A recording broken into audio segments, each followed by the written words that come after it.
I can't do it. We'll do it live. Do it live! I'll write it and we'll do it live! Mister, will you please wake up? Montana looking, throwing in the end zone. Caught it! Right. Palmero over the head of Jenks. Uribe charges, throws, out! And the White Sox have won the World Series. And that'll do it. It's over. The Golden State Warriors return to a familiar place. They're on top of the NBA world. We're down to 2, now to 1. Here's Jordan. Yes! It's all over. The Chicago Bulls. This is Snowman in the Morning. Hey, this promises to be fun. Oh, yeah!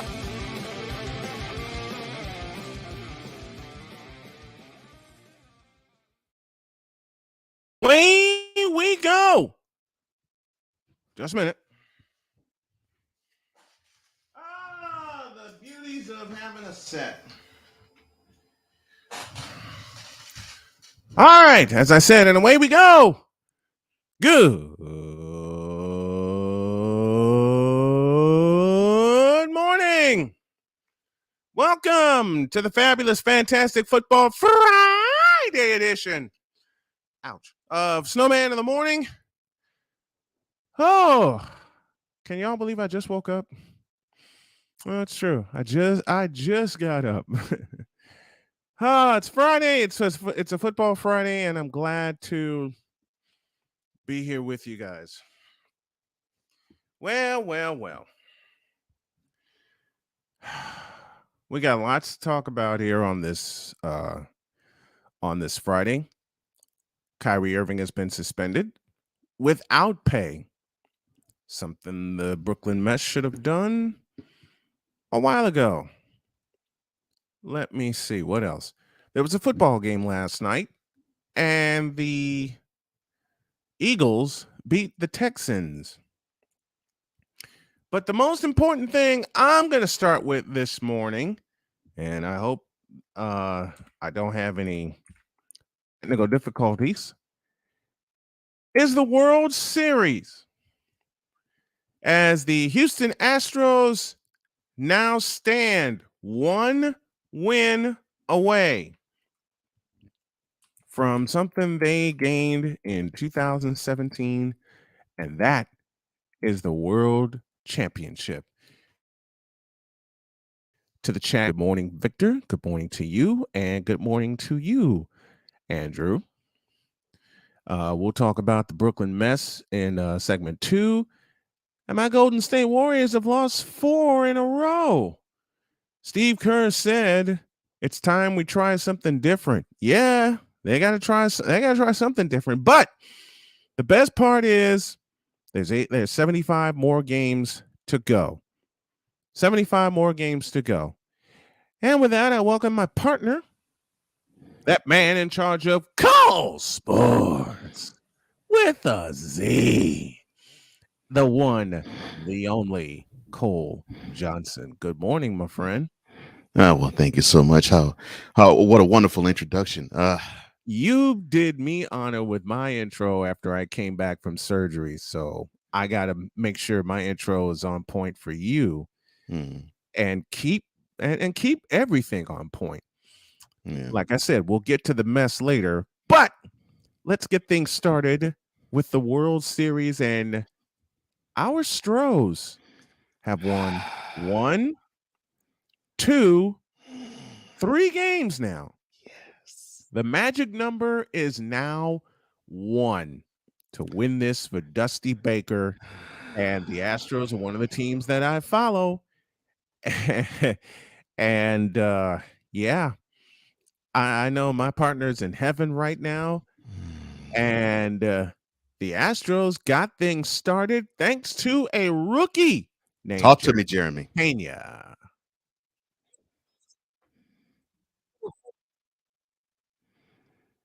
Oh, that single up the middle. That's Robert Ford on the call from KME. Let's see. He did that. The Phillies tied it with Kyle Schwarber. Yeah. And then Jeremy Pena did this. Top of the 4th, baby. to the left field bleachers, baby.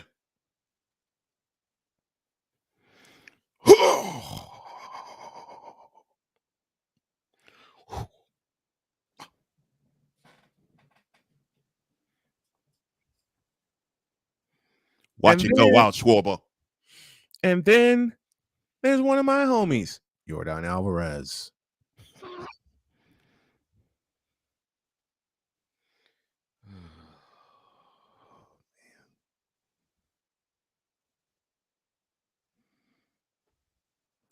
And the final 3-2 in favor of the Houston Astros.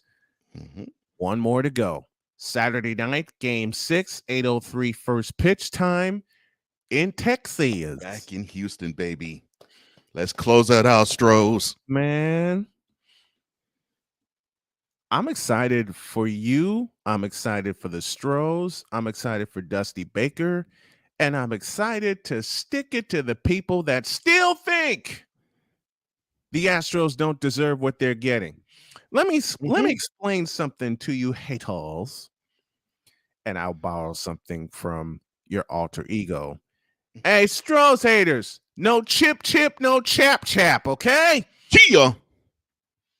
Listen, the Philadelphia Phillies are going to be around for a long Oh, that's a time. great squad. Yeah, They're going to be around for a long time. that's a great squad. All they need is more arms at the They starting get some pitch more staff. arms to back up Aaron Nola, and they're good. Aaron Nola, they build that pitch staff around They him. build around Nola. They build around Syndergaard. And Syndergaard threw a hell of a game last night. Yeah, Baron Syndergaard too. Syndergaard threw a hell of a game last night. I'm glad Syndergaard's away from the Mets. They need to convert him to a closer. I really believe that. Yeah, I believe that.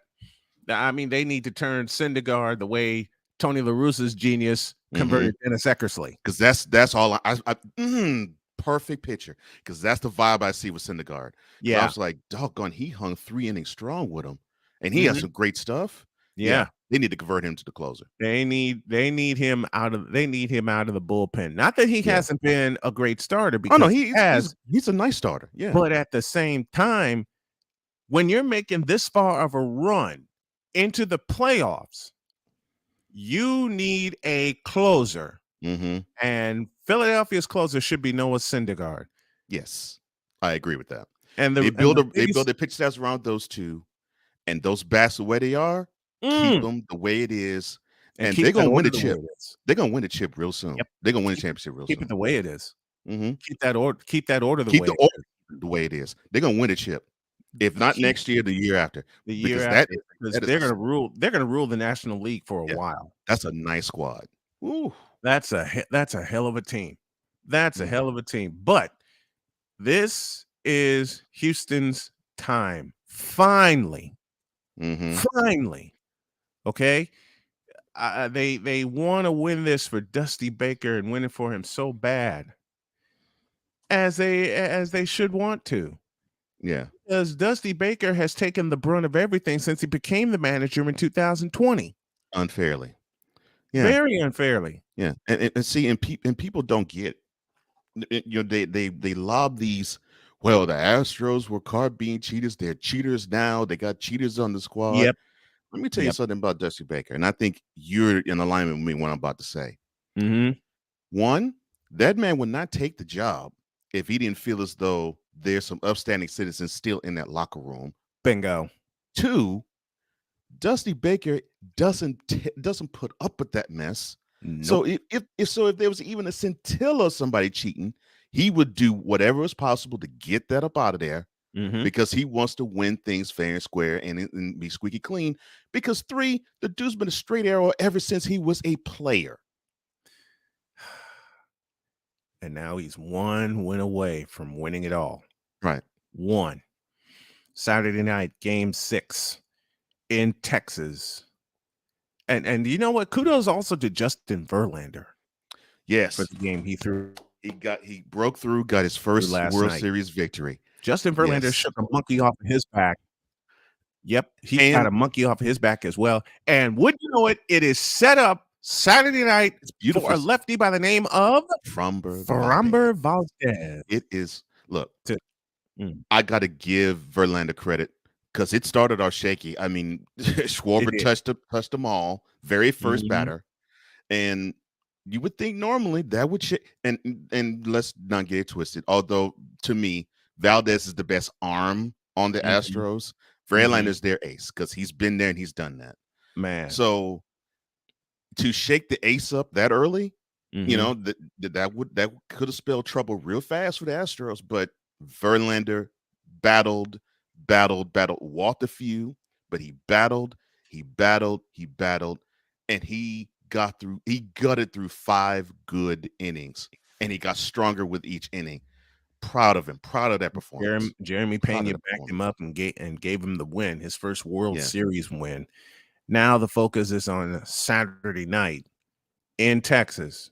Boy, these Astros are all in, and they're going to be all in for a while. Yeah, right. They're going to be all in for a while.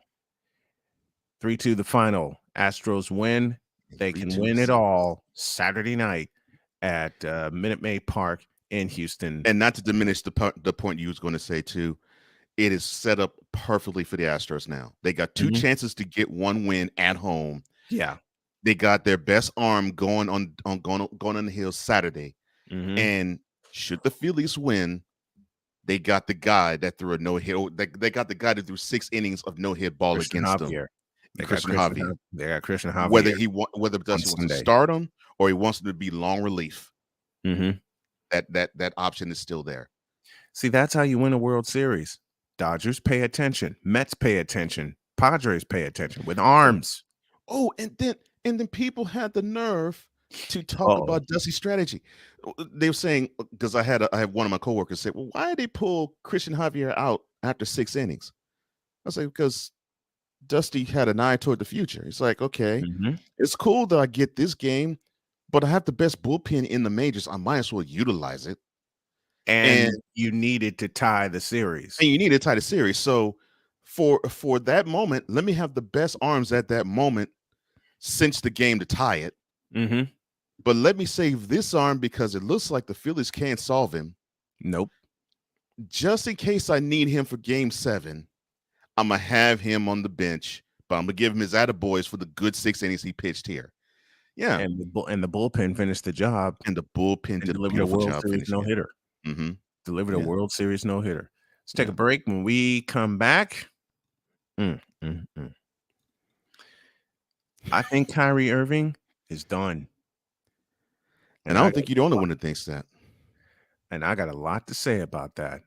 Back and forth. This is Snowman in the Morning.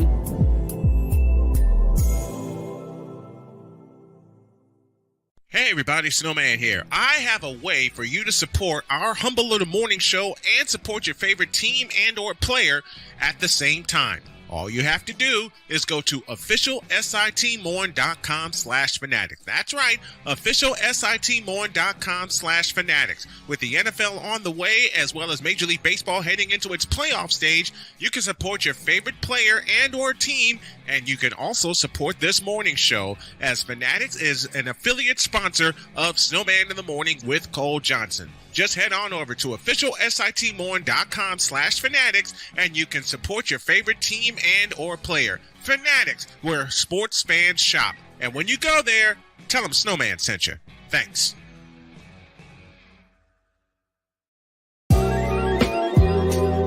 I want to show that attainability. I want to show the accessibility of this kind of lifestyle. From social media to having conversations with friends and family, you always have to put on face and say face. What brings a smile to my face is the one person that totally believes in me, and that's my beautiful wife, Jody. I just had to stop because I didn't value myself. I didn't love myself. And it's like, I have to learn to love myself. Changing the world one conversation at a time. This is Revelations.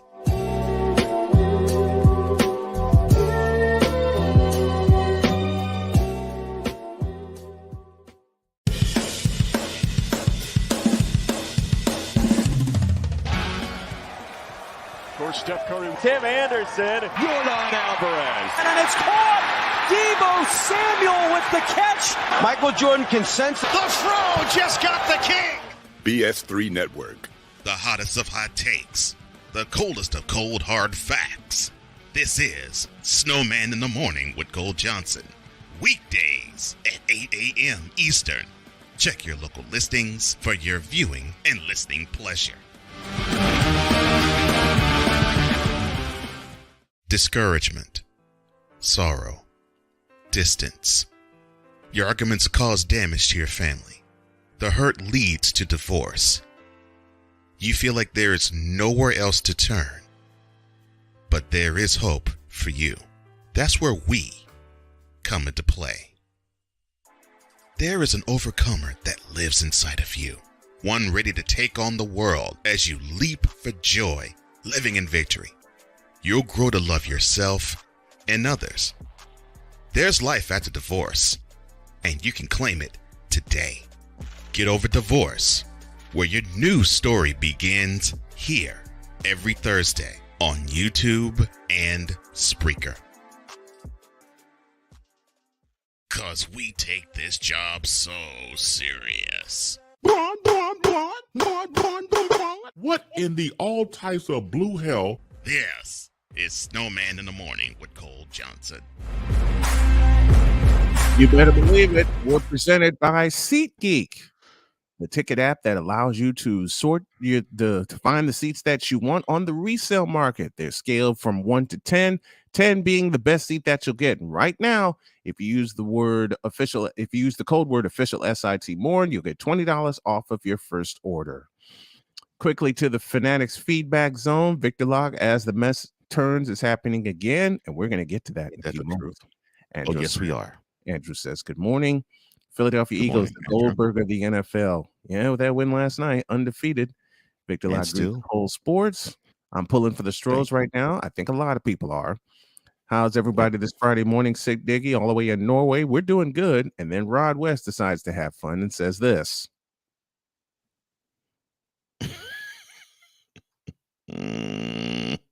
Really? Oh, that's so nice, Rod. Tune in Wednesday when you have a guy who really believes in you. Otherwise, I don't remember asking you a thing. Period. The greetings continue as Rod gets greeted. I want the Astros to remain tempered. Don't let your eagerness be a hindrance. Ooh. Their experience will not let them be so high. And the fact that they have been at this stage and they've actually lost it. Yeah, I think that they won't be like, okay, this is already done. We already have the chip. I don't think they have that feeling. Sig Diggy says, Dusty Baker's stand-up guy and upright man. He doesn't take any mess, man. That's the truth.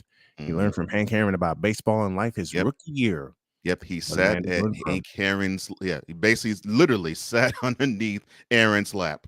Yep. I've always loved Dusty. Didn't like his stint in prison, aka Cubs manager. Thank you, Victor. Because it was prison. But I'm so glad he's on the cusp of becoming a World Series champion. I'm so glad of that too. Ryan McCoffey in the house with us. Good morning, gentlemen, and good morning to everyone watching. Good morning, sir. Devils win their 5th game of the. No, you gotta do it right. I 1, love 2, 3, 4, 5th. Filth. Drew Willingham in the house with us. Snowman and Cole. Good morning to you, sir. Good morning to you, Drew. Good to see you again, man. Good to see you. Good to see you, Drew. I had a great time with Drew Monday afternoon. Now then, as the mess turns, even Mo. No, I'm upset. I'm sorry. No. What you said, I'm not upset with what you said. I'm upset with now.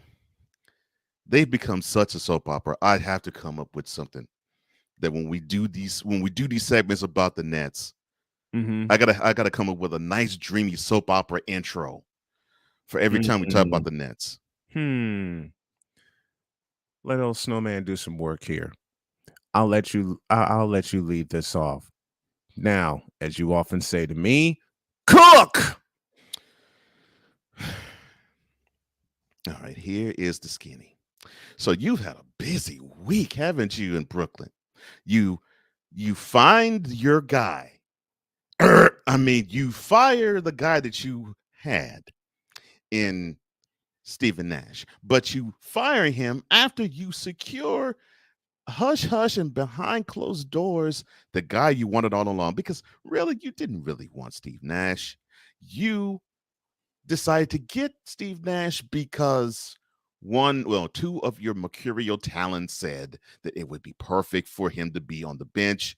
And he has the knowledge of the sport. I mean, heck, he won 2 MVPs when he was a player, and he was a point guard who was considered one of the brightest minds in the position. So he would be fine on the bench.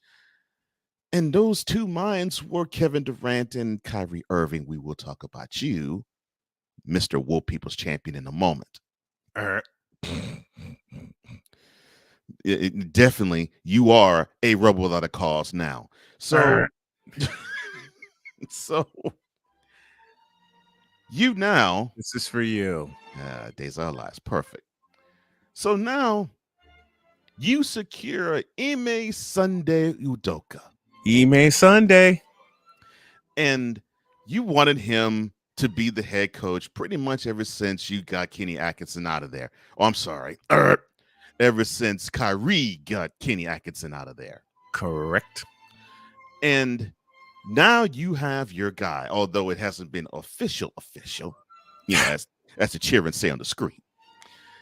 You got the guy. So you have all of this, and now you have a guy who simply cannot understand what anti-Semitism means, or being a teammate, or playing as one of a unit, or being as one with the unit, because he believes he's the whole unit, and that is one Kyrie Irving, the guy who is the Woke People's Champion. The guy who is Uncle AWOL. What?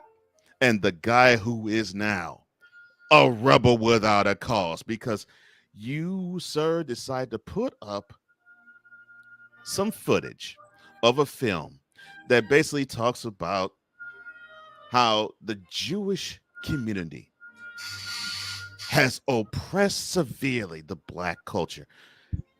I know my partners heard this time immemorial simply because I don't even have to go further than saying the Nation of Islam and their headquarters. That's all you have to say, my man. Now, we've heard this all our lives because Brian is only 9 months older than me. We've heard this all our lives. Mm-hmm. So we're talking way back into the late 70s, early 80s. And now we have this trope coming yet again. And again, and again.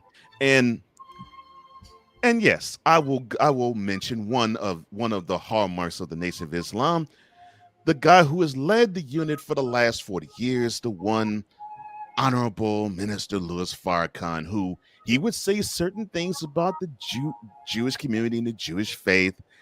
And the word that was said about him was that he was being, quote, an anti-Semite, close quote. So this anti-Semitism thing is not a new thing. In fact, it's a very old thing that's now getting a revamp because of one Kanye Omari West. Oh, another Chicagoan.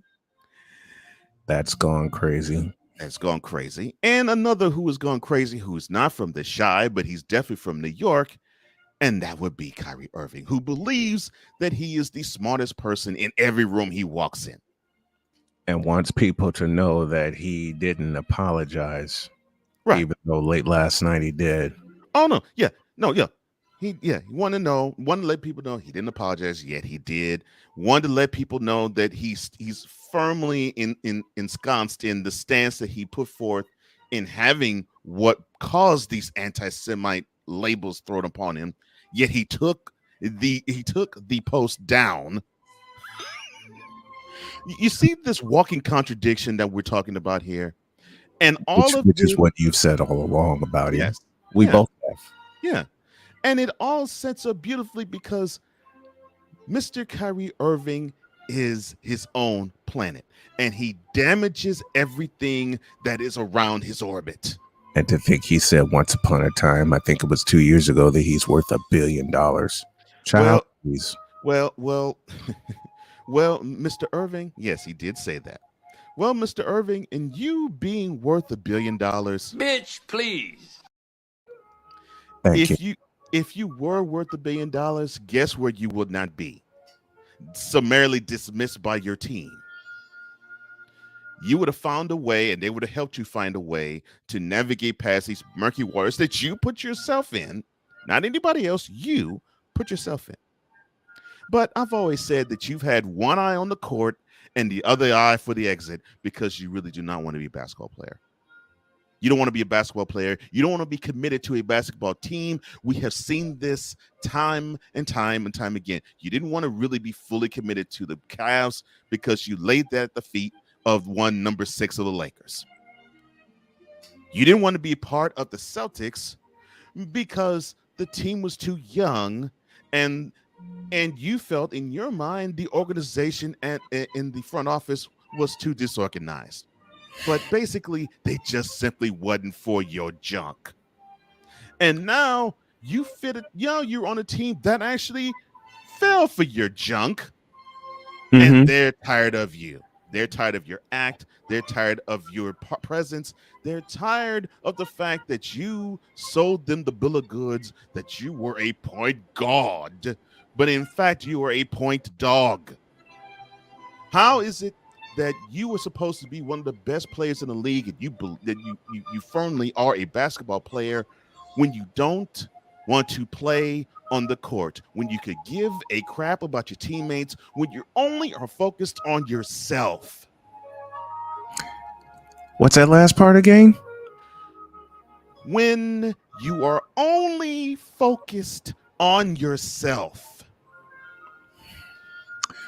So now, my concluding words before I pass this on to my partner is simple.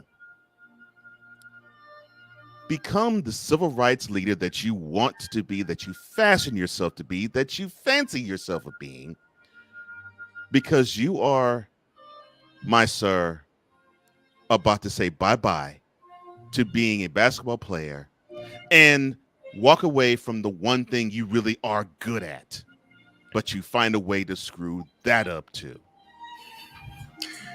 Kyrie Irving, you've been a screw-up since Duke University, when you only played a grand whopping total of 11 games under the best coach you've ever had in your life. And his name, Mike Krzyzewski, a Chicagoan. Can't do better than that. A Chicagoan. Now, I know I'm partial to Dean Smith, but hey, greatness is greatness. And greatness is named Mike Krzyzewski. Word up. And you left after 11 games, and Mike Krzyzewski shook your hand and in his mind said, get the hell out and don't let the door hit you in the ass on the way out. Now, I'm going to deal with some Irvingologists because they seem to think on the side of that's BS that Kyrie got suspended. When the announcement came down that Kyrie was suspended for 5 games, I jumped on it and said, should be for the remainder of the season and then release him when the suspension ends. At least 5 games. At least 5 games. My buddy Chris Wood said only 5 games. The Nets are such an embarrassment. It's not even funny anymore. Then words spoken right there. Then the Irvingologists who have been smoking high on the heart. Muhammad Rasul Elijah Inji. Oh, good Lord. Oh, I'm calling people out. Assalamu alaikum. Since people want to call me out for my sports takes and what I'm doing with my life, I'm calling them out. He said, open it, quote, I'm confused. What exactly did he say? And was it that bad he should be suspended the entire season? Close quote. Tell him, mate. Are you for real? There, Corey Bisher said, quote, and I want y'all to listen to this very carefully. Oh, Lord. What? He ain't a slave. You say he should be suspended for what? Posting a movie that everyone should watch? He ain't even saying nothing. But he got suspended by an owner that supports genocide? Yep, y'all will never get anywhere. Yes, master, I will shut up now. And I'm reading this verbatim. Of course. And wonder why black folks get disrespected the way they do. Because y'all cool with it. SMH, so sad. Close quote. Cocaine's a hell of a drug. Come on. This is proof right here. Fools are so woke that you just have permanent insomnia. Oh my gosh. You idiot. So I responded. Y'all will never get anywhere. Oh, we're further than you are, my friend, because we actually read, because we actually think. And my response is dereliction to duty and breach of contract. How about that? Where's the lie? Where's the lie? I will say this again. Please say it again. I will say this again. So he asked me, what did he do? How about dereliction to duty and breach of contract? Now you woke fools and you black Israelites, find a lie to that. Corey Bisher responds again. So it states in, oh, wait, I didn't do it right. Open it. Okay. Yeah, you're right. So he said, quote. So it states in contracts now that you can't speak your mind. Are in this case post a movie? Yes, I'm reading this verbatim. Does it state in contracts that if you post something, quote, we, quote unquote, don't like, we can suspend you without pay until you apologize? I guarantee it don't. Wrong answer, Corey. Close quote.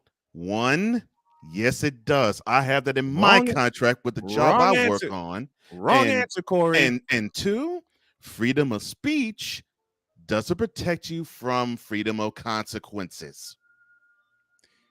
You're talking to two guys who work in sports media. Sports, okay? We have that in our, so your guarantee has fallen on deaf ears, dead water, and stupidity, okay? Yeah. Mm-hmm. And he says that sounds like an unwritten contract that, quote, they, unquote, have in place to keep people under, quote, their, close quote, control. This fits you dumbass. Perfectly. This fits perfectly. Wonder Bread Choir.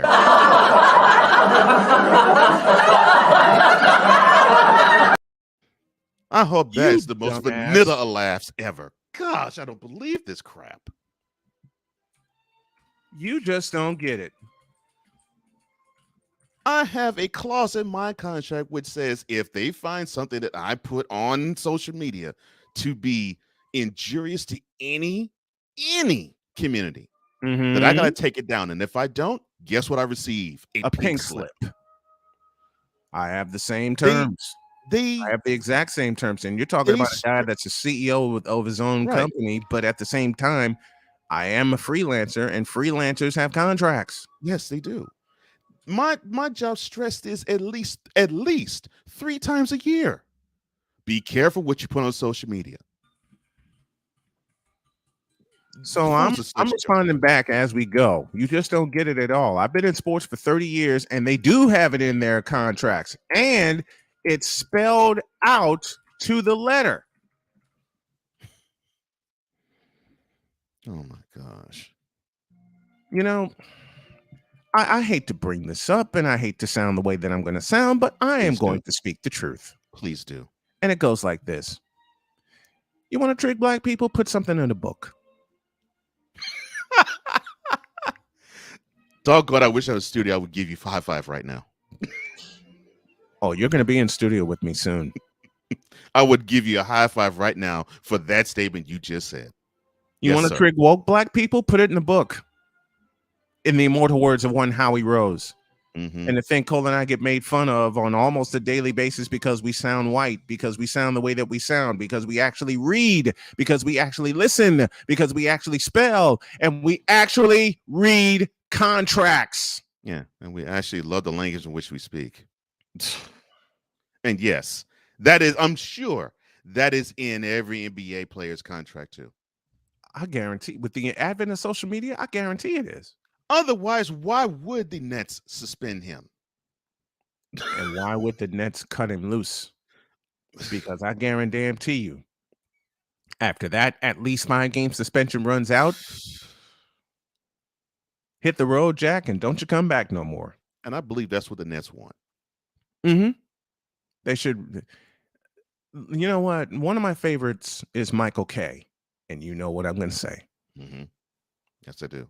If I were Joe Tsai, I'd release his ass today. So I said on this that Muhammad said. Yeah. And he said that the owner governor of the Nets practice genocide. Really?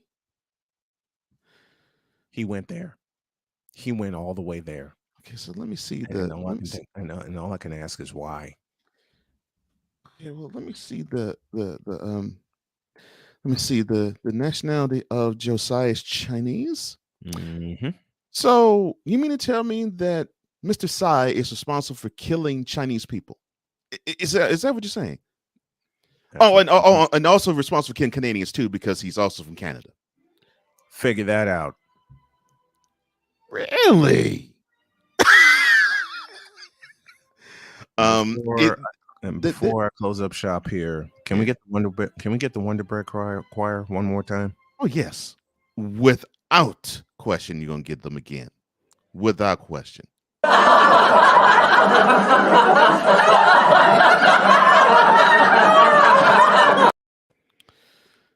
To you all you woke fools, I have 3 simple words: reading is fundamental. And I got two simpler ones for these Irvingologists. And it sounds like this. Mold him! Mold him! Mold him!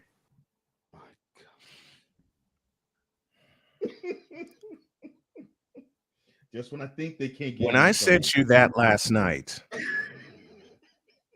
when I sent you that exchange last night, I knew A, you would get a kick out of it. Oh my gosh.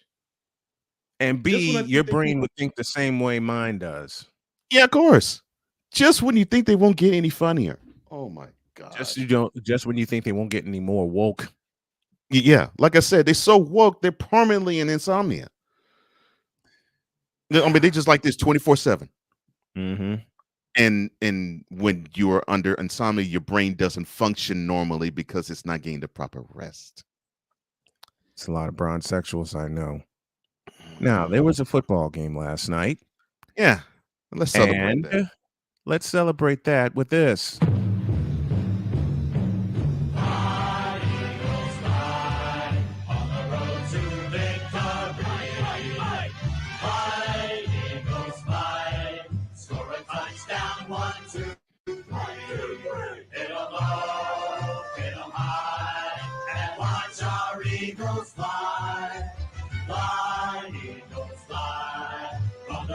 To victory. E-A-T-L-E-S, Eagles! Chief Eagles Sam Shady from the Shady Sports Network joins us. And good morning, man. And as a Texans fan, let me congratulate your Eagles for an outstanding all-around effort last night. 29-17 victory over the Texans in Houston last night. Wonderful job, definitely by the defense. Yep. What stood out to you? Actually, the fact that Houston ran with us so well. I mean, Pierce was running all over our defense, and that was extremely concerning to me because the big guy, Davis is on IR right now. A big time presence missing, right? Yeah, exactly. And I mean, he's kind of the heart of our run defense. With him out, I knew we were going to struggle a little bit, but I didn't expect it to be quite that bad. I mean, Pierce last night looked amazing. He did gash the middle of that line. He did. And then at one point, Cox left the game, and I was really worried at that point. I'm like, oh man, we're so beyond screwed at this point. But I thought y'all were sunk, man. I really thought y'all were sunk. So did I. Yeah, I was going back and forth with somebody on Facebook, and it was like every time Houston would score, he'd be like, I told you they're gonna win. And then Philly would score, and we'd go back and forth the whole game. And then finally, towards the end, he was being real quiet. And I'm like, hey, what happened, buddy? I mean, we ended up winning, but at the same time, it was a great game. I mean, it was a great game. I didn't expect it to be that competitive. I expected it to be a little bit of a blowout. But you know what? Houston's a better team than I thought. Yeah, we all did. We all did. I was talking to a friend of mine early this morning. He was saying that he thinks that Lovie Smith has given other teams the playbook on how to defend Jalen Hurts. What are your thoughts on that? I would agree. Because he was able to keep him contained most of the game. You didn't see a lot of running from Hurts. He had several sacks. So, I mean, it was quite interesting to see that multiple points in the game, Hurts had pressure in his face immediately. I mean, there was one play by Steven Nelson where he came off the edge and he didn't even get touched. He hit Hurts blind side. I believe that was the play that caused the fumble. So it's one of those things where we've still got a lot of issues to correct going forward, even though we're 8-0. So, I mean, for Philly Eagles fans out there listening, don't sit here and think that we're going to go undefeated all season. We're not. It's not going to happen. No team is going to win 17 games anytime soon. Right. I'll tell you that right now. See, the Eagles are going through what the Niners went through 3 years ago when they started 8-0. And then got us in overtime at Levi's Stadium. Thank you for being a reasonable fan. Thank you. Absolutely. Because we've dealt with the other kind of fans. Yes. And Sam, you've been in the chat with us, especially on Wednesdays. You know what we deal with. Oh yeah. I mean, I called something at the top of the season, and I'm sticking with it.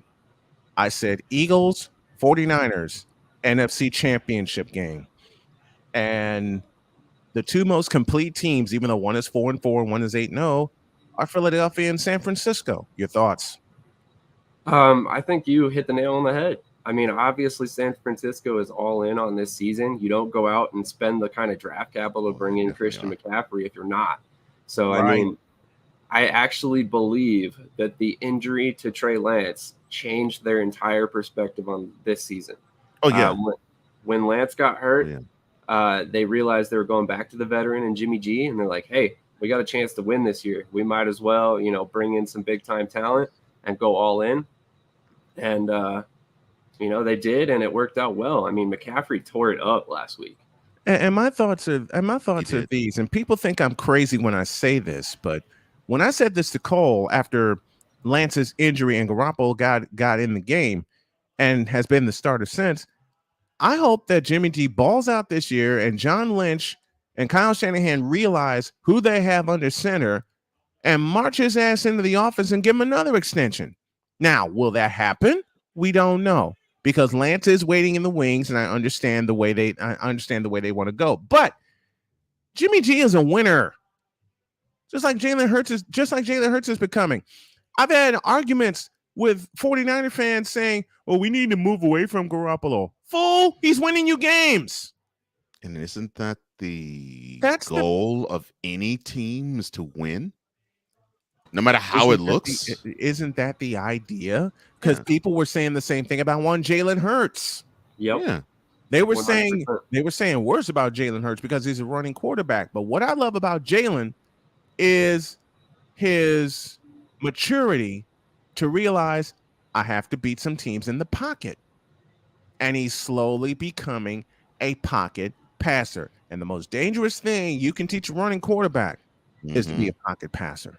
Yeah, 100%. Tom House, wherever you are, thank you, sir, because it's your fault that he's able to do this. Last season, he was not the passer that he is this season. He spent the off season at Tom House's complex, and you see the changes in Hurts' ability as a passer. So I personally think that we owe him a big thank you. Here's the one thing I noticed about Jalen Hurts this year as opposed to last year. Now, if you would put the pressure on him like Lebby Smith did, normally that would lead to a hurried decision, unsteady presence in the pocket, and it would lead to a decision that would lead to picks. I saw him time and again go to his check down. How can I say this? How happy are you in seeing that you have this guy who is young and he has shown that type of improvement from last year to this year? Oh, I'm extremely thrilled. In fact, I think I've told you guys before, the whole reason I'm an Eagles fan is Donovan McNabb. McNabb went through this exact same transition early on in his career and was able to do it very well. And now Jalen Hurts is doing the exact same thing. And it's very encouraging to see. I'm very excited about it. I'm excited for you. Can anybody? That's a non-Eagles fan. I'm excited for you. Can anybody say 4th and 26 against Green Bay? Yeah. Oh yeah. I remember watching that game, and I was surrounded by Packer fans. Oh, that must have been sweet. And I was in Chicago. Of course. And I had a whole bunch of Packer fans around me. I was at a place called Mother Hubbard's, and I'll tell you all about Mother Hubbard's after the break. I was at a place called Mother Hubbard's watching this game, and I'm pulling for Donovan McNabb and the Eagles. And I had a whole bunch of Packer fans around me. I mean, they were giving me mess. I was giving them mess. That 4th and 26, they all started dancing around me saying, well, there's no way he's going to get out of this one. And then they converted it. I went up to a couple of them, put my arms around them, and I go, you were saying? And they start laughing. They were like, shut up. I said, look, I'd rather deal with y'all than Cowboy fans. Agreed. So we all agree. We all agreed to that. These Packer fans were actually sensible, Victor. These Packer fans were actually sensible. We're coming up on a break, and it's an abbreviated appearance, but I swear next week we're going to have Sam break down a whole lot more for us in terms of football. The XFL draft is coming. So next week, Sam and I will talk about that. And the CFL playoffs start this weekend, and the game. Let me get your thoughts on this. Yeah. Before we go to break. The Calgary Stampeders and the BC Lions in that loud house we call BC Place.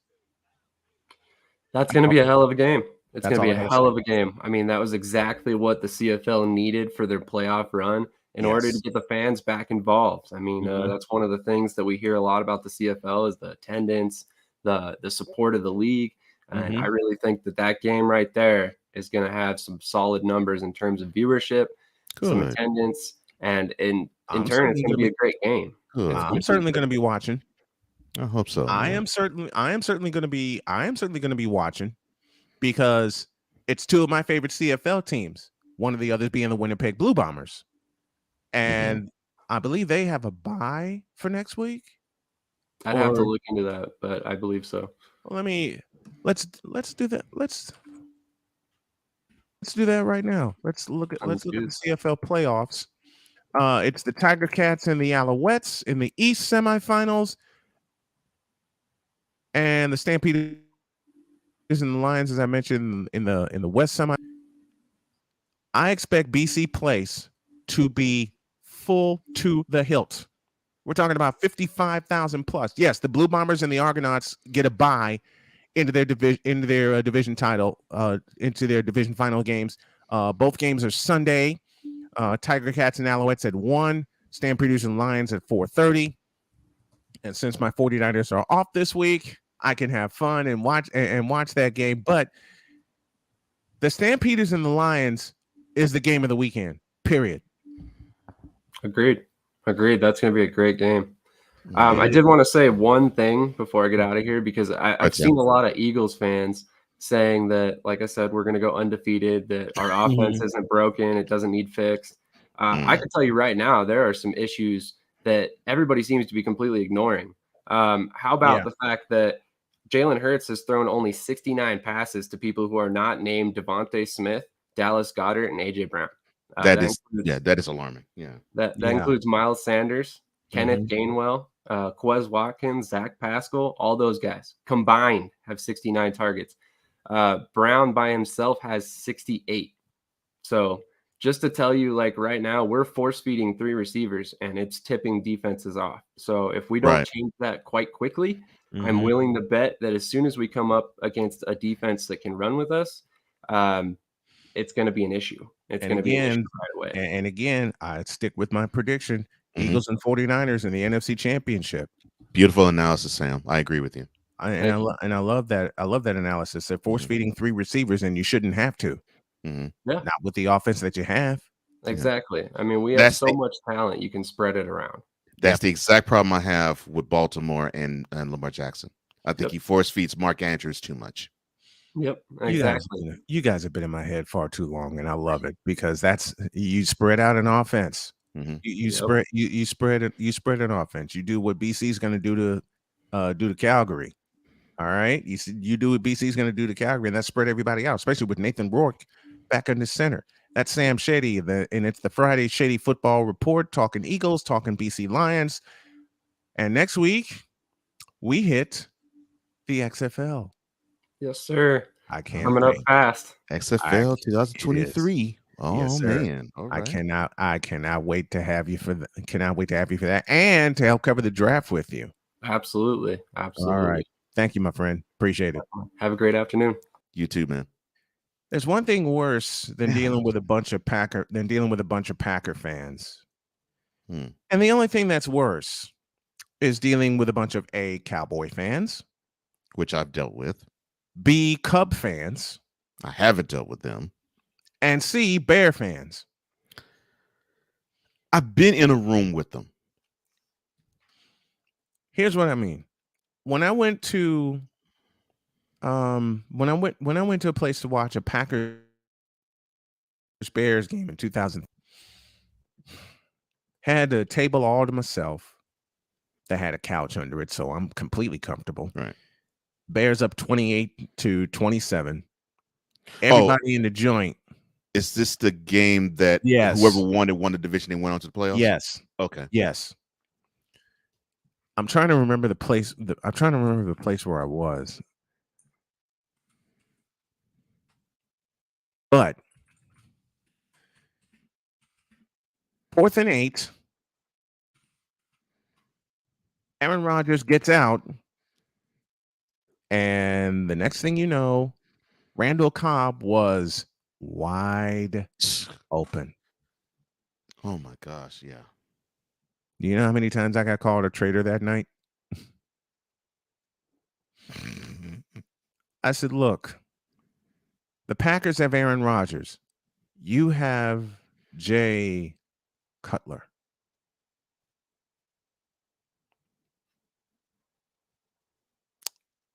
Correct. Hang on that. Hang on that for a minute. It's like Correctamundo. You had Jay Cutler. And I said that several times while I was sipping a beer and having another round of food. They're like, "What? How can you say that?" I said, "That's easy. They have Aaron Rodgers. You have Jay Cutler. They actually have a quarterback." They didn't like that. I mean, you spoke facts and truth. Not that I'm the biggest fan of Aaron Rodgers, but nor am I. But truth is truth. Truth is truth. I mean, of the two, Rodgers is a better quarterback by a mile. And I said to him, "Would you rather trust Aaron Rodgers to deliver you a division victory or Jay Cutler?" They couldn't argue. Yeah, how could they? They could not argue. So, yeah. All that done, I walked out with a smile on my face and a full stomach, and I went home. Good. And you watched a good game where a team that you really don't like took it on the chin. Say what you want. Jay had some flashes of brilliance. He needed more protection. He actually needed a running game. He actually needed to learn his checkdowns. I was going to say he needed a running game and a brain. Now, I will say that he did need protection, but he actually had it. He just made stupid mistakes. Yeah. We say good morning to Marcus Hart from WTLB in Milwaukee. He's joining us this morning. Good morning, Eagles brother. Elite Podcast in the house with us. Good morning. Good morning, cool. Congratulations, brother. Congrats, cool, on the Eagles. I would have called you traitor as well. That's just the repping of my city. Oh well. I've watched a lot of football, and I knew that was going to happen. I knew that was going to happen because the Bears had this tendency to have a big lead, and they screw it up. Well, firstly, morning to you, Wise. Secondly, I hope you're feeling better. About this point, get well. About this point. So, of course, I'm a Texas fan, and Matt Schaub was a quarterback about 2014, and this was around the time where he kept throwing one pick six after another. And yes, I'd be around fellow Texans fans, and I'd say he needs to get up on out of here because he's a detriment to the team. He absolutely sucks, and he did. He wasn't the same after that. There was a time in 2013 where he threw 4 consecutive pick sixes. The fourth came against San Francisco. Yeah, and that started the game. Let's get to hour 2. Hour 2 starts right about now. On your mark, get set, let's go. 'Cause we take this job so serious. All of it, between 2 people and 4 nostrils, all of it was gone. LeBron James is pure, unadulterated trash as a basketball player and has been for 20 years. We don't want to see that. Wait a minute. We don't want to see bro. Number 420. Wise El Jefe. Number 420. I had to do it. Oh, man, I thought I missed it. What in the all types of blue hell? Yes, it's Snowman in the Morning with Cole Johnson. And we get him at the bottom of the hour. Lord, I would say help my stomach, but I'm going to say don't, because I know he's going to say something stupid. And it's going to set us all into a fit of hysterics. Yes. No question. Just got a confirmation. Mike Debate will join us at 9:15 for some picks. Right. But I stick with my prediction of Eagles and 49ers in the NFC Championship. They're the 2 most complete teams in the NFC right now. I don't trust the Cowboys. I certainly don't trust the Rams. You can't trust the Rams. And I heard Playmakers Ramley talk last night. If you haven't subscribed to it, please do. He was not happy. And I say this very jokingly, of course, but he wasn't happy. Oh, man. To the point where he was doing one of my numbers and going, let me say this again. We got swept in the regular season by the 49ers again. Yeah, that was the game where Sunday was the game where you got deboed by Christian McCaffrey. Stuck in my mind says Buffalo versus Philly in the Super Bowl. No, for some reason, I'm seeing a rematch of Super Bowl 54. So you think it's going to be the Chiefs that make it to Super Bowl? It's going to be Chiefs and Bills for the AFC Championship. Well, I know it's going to be those 2 for the AFC Championship, but I'll leave it there. I'll leave it there because the Chiefs better play them in Arrowhead. I'll put it that way. They better, because if they play them in Rich Stadium, they're running them over. Yeah, they're doing if they play them at Rich Stadium, the Bills are going to do to the Chiefs what the Bills did to the Raiders in 1990. And the Bills want that particular game and that particular opponent too. Mm-hmm. And probably that particular game at that particular time with that particular opponent in that particular stadium. Because I do believe they feel as though if they had the home field advantage against the Chiefs, they can beat them. If y'all remember what the Chiefs did to the Los Angeles Raiders on January 13th, 1991 at Rich Stadium, it was not pretty. Man, they executed. It was not. It was not. And the bad part is in a snowstorm, and they would just in a snowstorm. They were making the Raiders look so horrible. And you would think the K-Gun offense would struggle at Rich Stadium on AstroTurf in the snow. Nope. It was as if it was 70 degrees and sunny. I'm like, good Lord, how in the world? And here's the thing about it. The Bills had a touchdown called back due to a hold. Mm-hmm. The snap was the next play. The snap was bad to Kelly, and he found the same person. It almost looked like it was the same. It almost like it was the same play. It basically was the same play. That's what I thought. It basically was the same play, just different corner. Just different corner. Just in a different corner. Because remember, he found Lofton on the left in the left corner. Right. Okay. Then it got called back because of a hold on the offensive line. There was Jim Richter who got called for the hold. So Jim Kelly was like, "Okay, we just got a little more room to operate." Mm-hmm. And he found him in the right corner after a bad snap. Mm-hmm. After a bad snap. Yeah, it was their game. It was their day. Boy, was it after that. I said that then when I watched the game, I said, "Oh yeah, it's the Bills' day." See, and I made sure I ate because I didn't eat much during the NFC Championship game between the Giants and the 49ers, which was one of the greatest NFC Championships I ever saw. Mm-hmm. So we got a request for a commercial. I'm going to make a request for 2 of them. So do it. Okay. Snowman in the Morning with Cole Johnson is brought to you by Penis Water for the ebbs and flows of life. Trust Penis 15 Water. I showed my wife that. Mm-hmm. And the first thing she did when she stopped laughing, she looked at me and said, "Who the hell came up with that?" I said, "One of the guys in the chat did." And Base voiced it, and she just threw her hands up, laughing, and walked down and went, "Oh, Lord, you did not run with that." Yes, we did.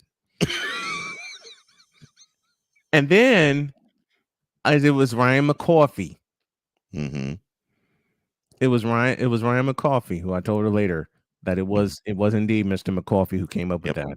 It was him, right? It was Ryan McCoffey. All hail Ryan McCoffey. Mm-hmm. And then, not after I showed her that one, I showed her this one. So I realized that I think even though it's not advertised, right, there has to be a place for stupid people. We don't know because we're not stupid, so we don't know anything about it, like a secret club society. Oh my gosh. So I come to the conclusion that he graduated from SU, stupid university. Yeah, all the stupid ass letters that go along with graduating high honors of being stupid. I can't do no more, man. Vámonos, dominos, vámonos. Stupid university, where everyone graduates magna cum stupid.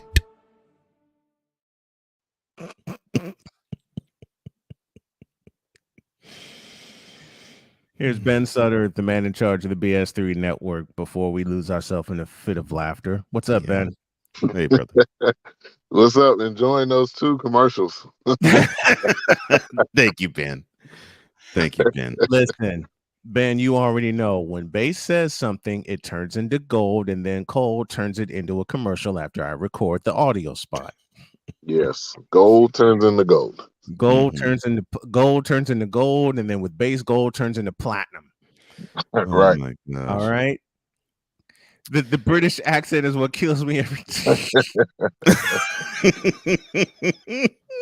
Thank you. And then he took a popular phrase that Chris says on this program a lot and extended it.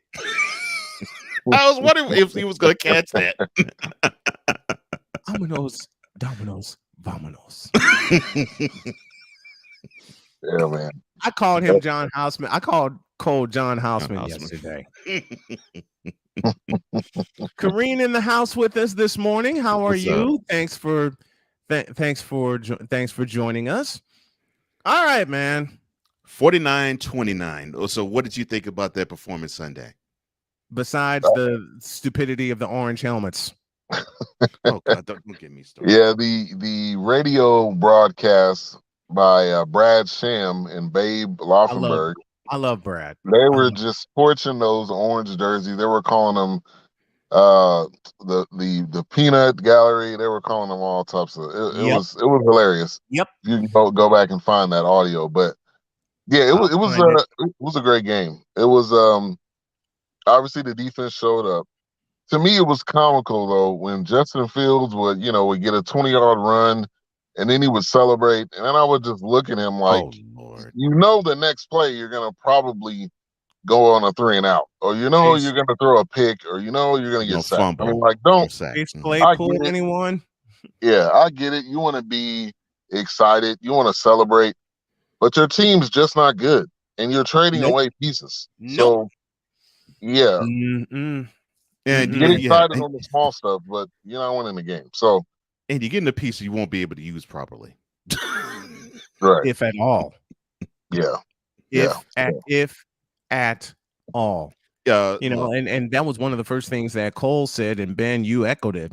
They will not use Chase Claypool correctly. Because A, this is the Bears we're talking about. B, who's in charge of the Bears? And C, the people that are in charge of the Bears are puppeteering the GM and the coach.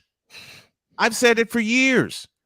That's why they did the dumbest thing of letting go of Lovie Smith, because the people in charge thought, okay, well, he's on the downslide. We need to get rid of him.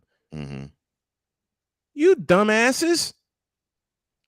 I've said it for years. I will continue to say it, and I've had people ask me for years, and I still get it to this day. Why aren't you a fan of the Bears? You're from Chicago. Because the team I'm a fan of actually has a position we like to call quarterback. Yeah. Meanwhile, they're actually protected. Yeah. That's actually. Thank you. Yeah. Thank you. If I see Justin Fields one more time running for his life, I mean, at this point, I wouldn't be surprised if he continues to get beat up. If he's one of those quarterbacks at the end of this contract, get me out of here, please. Because there's no reason to continue to play if you don't have enough time. You got to run. It's not that he uses the option to run. He has to run, or else he's going to get tackled. Because there's no line. There is no offensive line in front. There's no offensive line in front of him. None. Yeah. None. It just look. I will rejoin the commentary here in a moment, but let me get this hot get off my lawn take real fast. Cowboys, Please why do. were you wearing navy jerseys with that hideous orange stuff on the other side? You should wear your whites and let the clowns look like clowns. Okay, because they look like clowns. Yeah. They seriously look like clowns. Now back to the commentary. Back to the commentary. The best quarterback, right? The best Mike quarterback joining us in a couple of minutes for our picks. We have Ben Sutter on the line with us. It is sad to say the best quarterback the Bears have had is Jim McMahon. Yeah, I've said that for years. Where's the damn lie? That's the best quarterback the Bears Because ever had. They expected people like Rex Grossman to turn into Troy Aikman. Oh, good What? The guy that was splitting time with somebody else at Florida in college. Yes. In college. He wasn't even the full-time starter. Yeah. Nope. Oh, and to that statement you just said, Brian. Who told this lie. The Bears haven't had a consistent quarterback since Jim McMahon led them to the Super Bowl in 1985, period. Mm-hmm. Meanwhile, almost every other team in the NFL has, including all three of their division rivals. Yep. I mean, hell, when you get beat by Brad Johnson twice. Who? When you get I beat know by who Brad Johnson. When you get beat by Brad, that's what Bears fans are saying. Who? I know who Brad When Johnson. when you get beat by Brad Johnson twice, and this is before the Buccaneers went to the NFC South. Mm-hmm. I mean, the Buccaneers were kicking the Bears' ass at Tampa Stadium, for God's sakes, in the late 90s. Ah, the big sombrero. Which had more golden sombreros than you can shake a stick at. Okay? I love listening to Brad Sham call Cowboys games. He's been there a very long time. In fact, Brad Sham took over when Vern Lundquist left in 1984 for CBS. Yeah, I was about to say. Yeah. He probably was the very next guy after Vern Lundquist. I was about to say. Yep. That. Okay. Vern Lundquist was the voice for a long time for the Cowboys. Yeah, he was. Then Brad Sham took over after Vern Lundquist went to CBS full time. Mm-hmm. I can only imagine them tearing those orange jerseys up and burn the orange helmets too. Goodness gracious. See, I have problems with my eyes due to my surgery. Those orange helmets, to say that they made my eyes hurt is an understatement. I walked in the family room and my wife had just switched the game on. We both looked at each other and went, "What the hell are those?" But I saw the unveiling of it before the game they played yesterday Sunday, and I said, "Oh my gosh!" And I already knew they had the hideous orange jerseys. I'm like, "Oh my gosh!" It was like a bunch of Fanta sodas running around. And this was not the first time. And this is not the first time the Bears have worn that hideous combination of orange jerseys and orange helmets. Yeah, remember that Washington Redskins. Yeah, mm-hmm. You remember that debacle of a Thursday night affair? Yeah, that's when they unveiled that look. And I'm like, so they decided to do an encore at Dallas. I'm still wondering why I'm still wondering why they did that. Good Lord. Those orange helmets and that orange combination needs to be burned in hell. It needs to go back to hell. That was horrible. I sound like Chris Basin. I've yet to cut that piece, but I will. It needs to go back to hell. Oh, I've thought about period. Oh, you beat me to it? I haven't done it yet, though. I love you for that. All right, Ben Sutter joining us here. Ben, thank you very much. We love you, brother. And we'll talk to you soon. Love you, Ben. Yep, definitely. No problem. Real quick before I go, shoot. We got Cole Johnson and Revelations at 2 on BS3 TV on Roku, and we got a double feature. So we got 2 episodes, one at 2, one at 3. Get Well, Wise. I don't know if Wise will be on tonight or not, but for sure we got at 2. We got double dose of Revelations. Thank you, Ben, and thank you for being such a proponent of the show, man. I totally appreciate you for being that and for being in my corner with this show. Thank you, man. Yes, thank you. Thank you for being in my corner with. I thank you for being in my corner with my show and with one that I have in development. I love you, man. Thank you so much for the platform. Yeah, no problem. Now, let's welcome Mike Debate back as we get ready to do some picks. Good morning, Mike. Good morning, Brian. Good morning, Cole. Always an honor, always a pleasure. Missed you guys these last couple of weeks. Definitely glad to be back here on a Friday. Glad to have you back. We're going to get right into it because there are some dog games this week. And the first one I'm looking at, the Seahawks and the Cardinals. Arizona favored by 2. Our spreads are powered by Caesar Sportsbook. Why is Arizona favored in this game, Mike? Your guess is as good as mine. I mean, look, you look at Seattle, first place in the NFC West. They're doing a pretty good job on offensive balance on both sides of the ball. You've got, the defense is playing well. I guess Arizona's offense, you look at it and you say, okay, well, they can present some problems, and their defense, just to me, I don't know, does not warrant them being favored in this game. I think this has the chance to go high scoring just because it's in Arizona and because of the way these two teams know each other. But at the same time, my guess is as good as yours. I have no idea why Arizona's favored in this one. I'm going with Seattle, and I'm taking the points. Although this could actually come down to a game of kickers. Anybody remember what happened a few years ago in Arizona? But Geno Smith is playing lights out. I give him his props. But for some reason, this is a trap game for Seattle because Arizona's at home. Right. Yeah. Yeah. Well, what do you think, Cole? Well, I already know. We all know that Snowman's rooting for the Cardinals in this game. But I just am not a fan of Kyler. I just think that he's gonna make the 1 or 2 or 3 key mistakes in the game to prevent the Cardinals from winning. And you have on the other end Geno Smith actually having the time of his life. He is literally looking like Randall Cunningham circa 1988 with the Vikings. He actually looks like he is an NFL quarterback, which it shocks me. So yes, in this game, even though it's on the road, I have the Seahawks in it. I think Let's go to Chicago. Dolphins and Bears. They're telling people to take the Bears at 4.5. No. Wait a minute. No offensive line. 4.5. Wow. They're giving it's plus 4.5 to the Chicago Bears. And again, no, and hell no. I can't do it. I won't do it. Give me the Dolphins, and I'm laying all 5 points. Mike? Yeah, give me the Dolphins, and I'm laying the 5 as well. Look, bottom line, I think their passing game is just too much for the Bears to be able to handle. And you mentioned it, on the other side of the ball, the offensive line is still suspect. I like the addition of Chase Claypool. I think that will eventually become a pretty good connection between he and Justin Fields, but way too early to start pulling the trigger on those type of things just yet to make sure that they cover or they get to within, a field goal or whatever. I still don't think they're there yet. Dolphins are still the better team.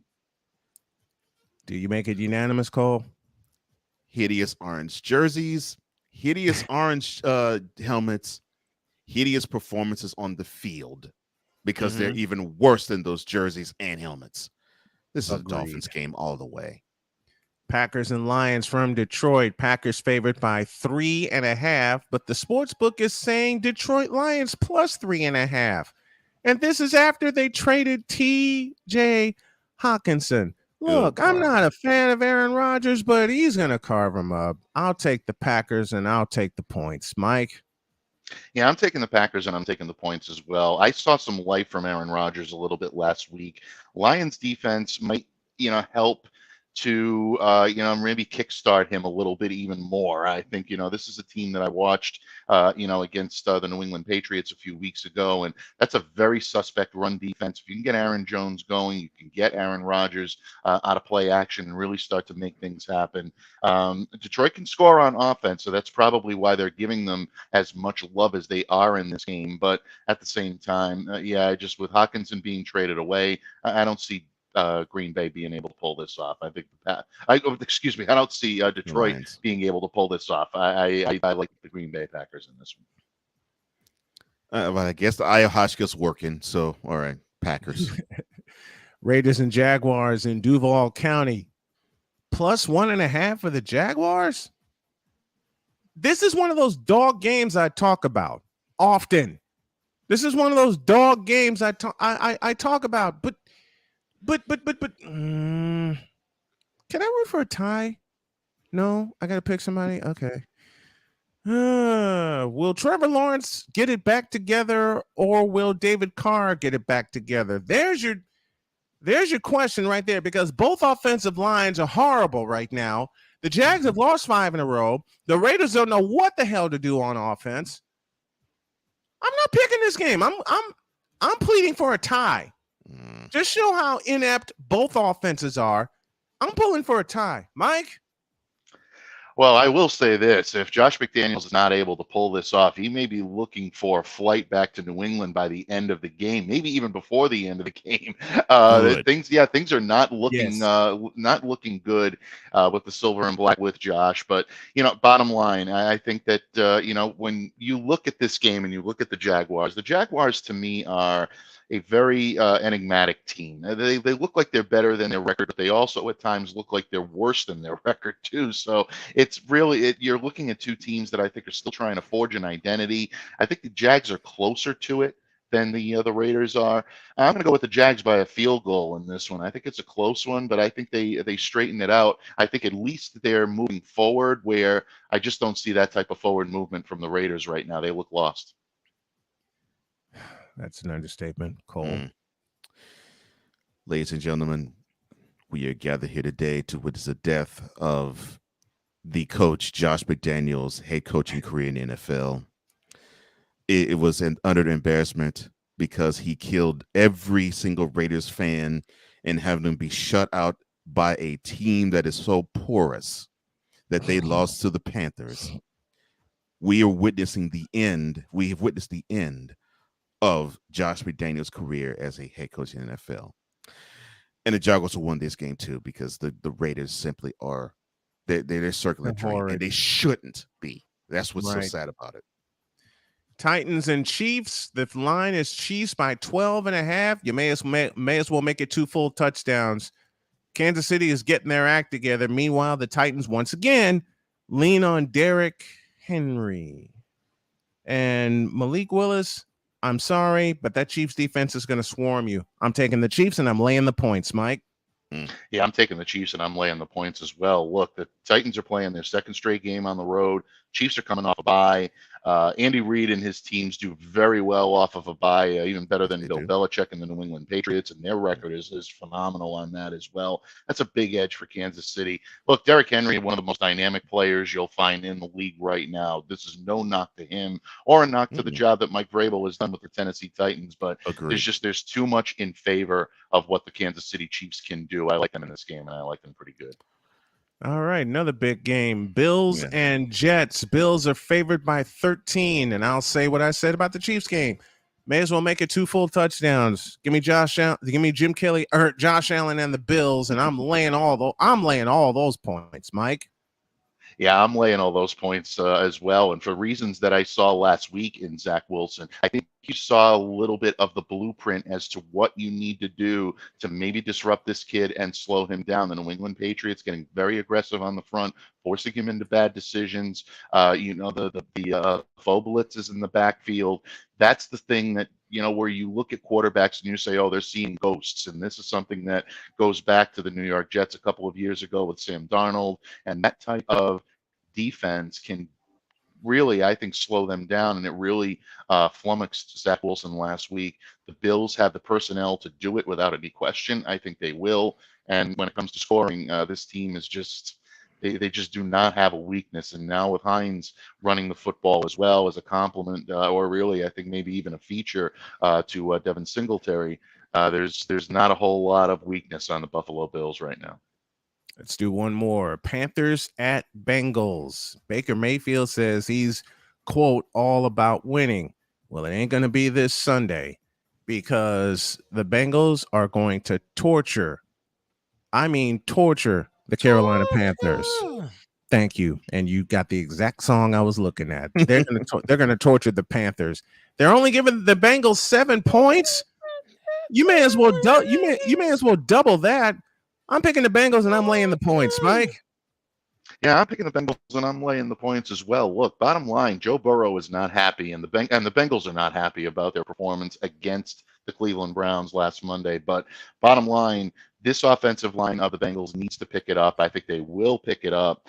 The Panthers, again, playing consecutive road games. That's definitely a bad thing for them. And I think the Cincinnati Bengals look at this team right now. They look at their team at 4-4 and say, we're better than this. We were in the Super Bowl last year. We had a chance to win that game against the Rams. We need to start playing like it. We've got a lot of the same pieces in place. Let's put this together and start a run. This is a kickstart game, I think, for the Cincinnati Bengals. I really think so too. Cole? what can I say? All right, I'll say it this way. You have an undisciplined team in the Panthers. You have a team that I think has sort of I think they found their way the last home game they played against the Panthers' rival Falcons, but I think they didn't know what to do when they went to Cleveland because they played without Jamar Chase. I think they find a way to win this one. It's going to be a little scrappier than they would like, but it's an old saying that I heard a color guy say one time when it was a team that was just so inferior. Carolina Panthers, you just simply don't have the horses. This is all you Bengals. just simply don't have the will. Yeah. And let me borrow from Vincent. Let me borrow from Vince McMahon on an episode of SmackDown. Carolina, you just simply don't have the grapefruits. And that will be that. That's our picks. The odds are presented by Caesars Sportsbook. And my buddy Mike Debate joins us. Missed you the last couple of weeks, brother. We love you. Thanks for coming on. We'll do it again next week. Thank you, Mike. Absolutely. Definitely looking forward to being back again next week. Next week, New England's on the bye. I'm all yours. And thanks so much for always having me on. You guys have a great week. Beautiful. You too, man. Thank you, Mike. Thank you so much. And I agree with you too, Cole. PJ Walker. Enough said. That's enough. That's enough. Let's take a quick break before you know who gets here. Yes, sir. Because when we take a break, and in 4 minutes, when we come back, we don't even have to tell you. We're into the boom shakalaka. Back in a flash.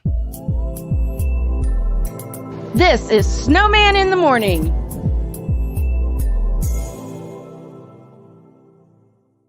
Have you had a chance to visit the Snowman in the Morning shop yet?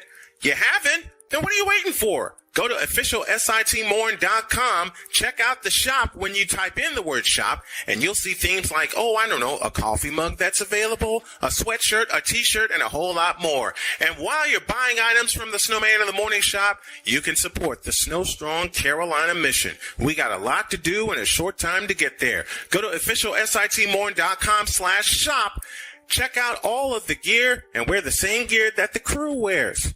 And when you're doing that, tell them Snowman sent you.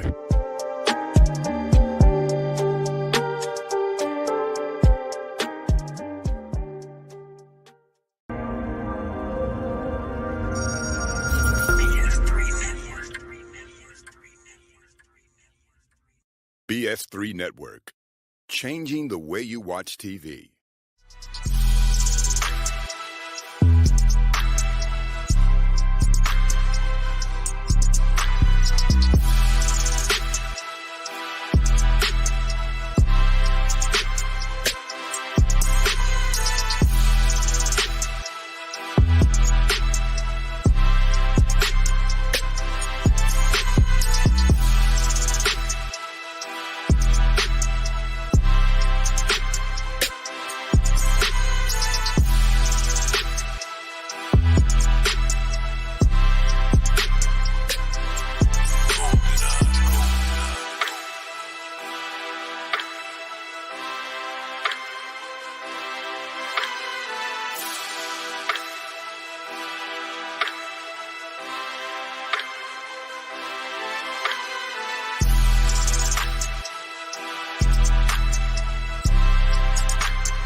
So I realized that I think even though it's not advertised, right, there has to be a place for stupid people. We don't know because we're not stupid, so we don't know anything about it. It's like a secret club society. Oh my gosh. So I come to the conclusion that he graduated from SU, stupid university. Yeah, and all the stupid ass letters that go along with graduating high honors of being stupid. I can't do no more, man. Vámonos, dominos, vámonos. Stupid university, where everyone graduates magna cum stupid. Snowman in the Morning with Cole Johnson is brought to you by Penis Water for the ebbs and flows of life. Trust Penis 15 Water. Don't soil this program by putting crap on it. Joe Buck, I cannot take him. I just no dice. I'm glad Carlos Boozer finally took the kiwi off his face. It should be on your shoes, not your face. It's kiwi shoe polish, for God's sake. LeBron should come clean about his age. I wish baby Jesus that I had alcohol in this container because I need some after watching Screaming A. Smith. Baby Jesus? Really? 6 pounds, 7 ounces. Go tell 5 of your friends and 8 of your enemies that Chris Bass will be in the air. Here it comes.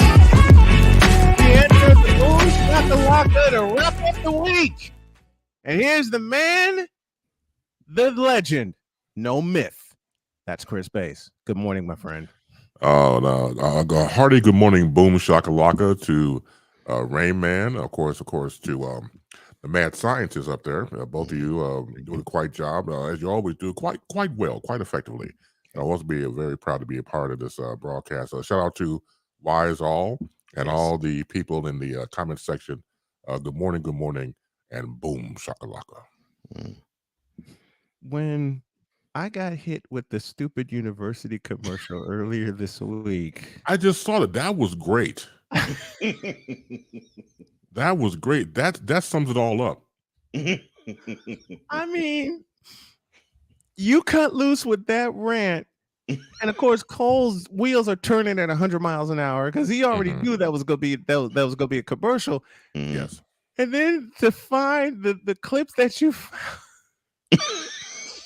I told you, I played that. I played that for my wife, and as soon as she heard Bass say "stupid university," she immediately stopped what she was doing and turned and looked at the screen and lost it.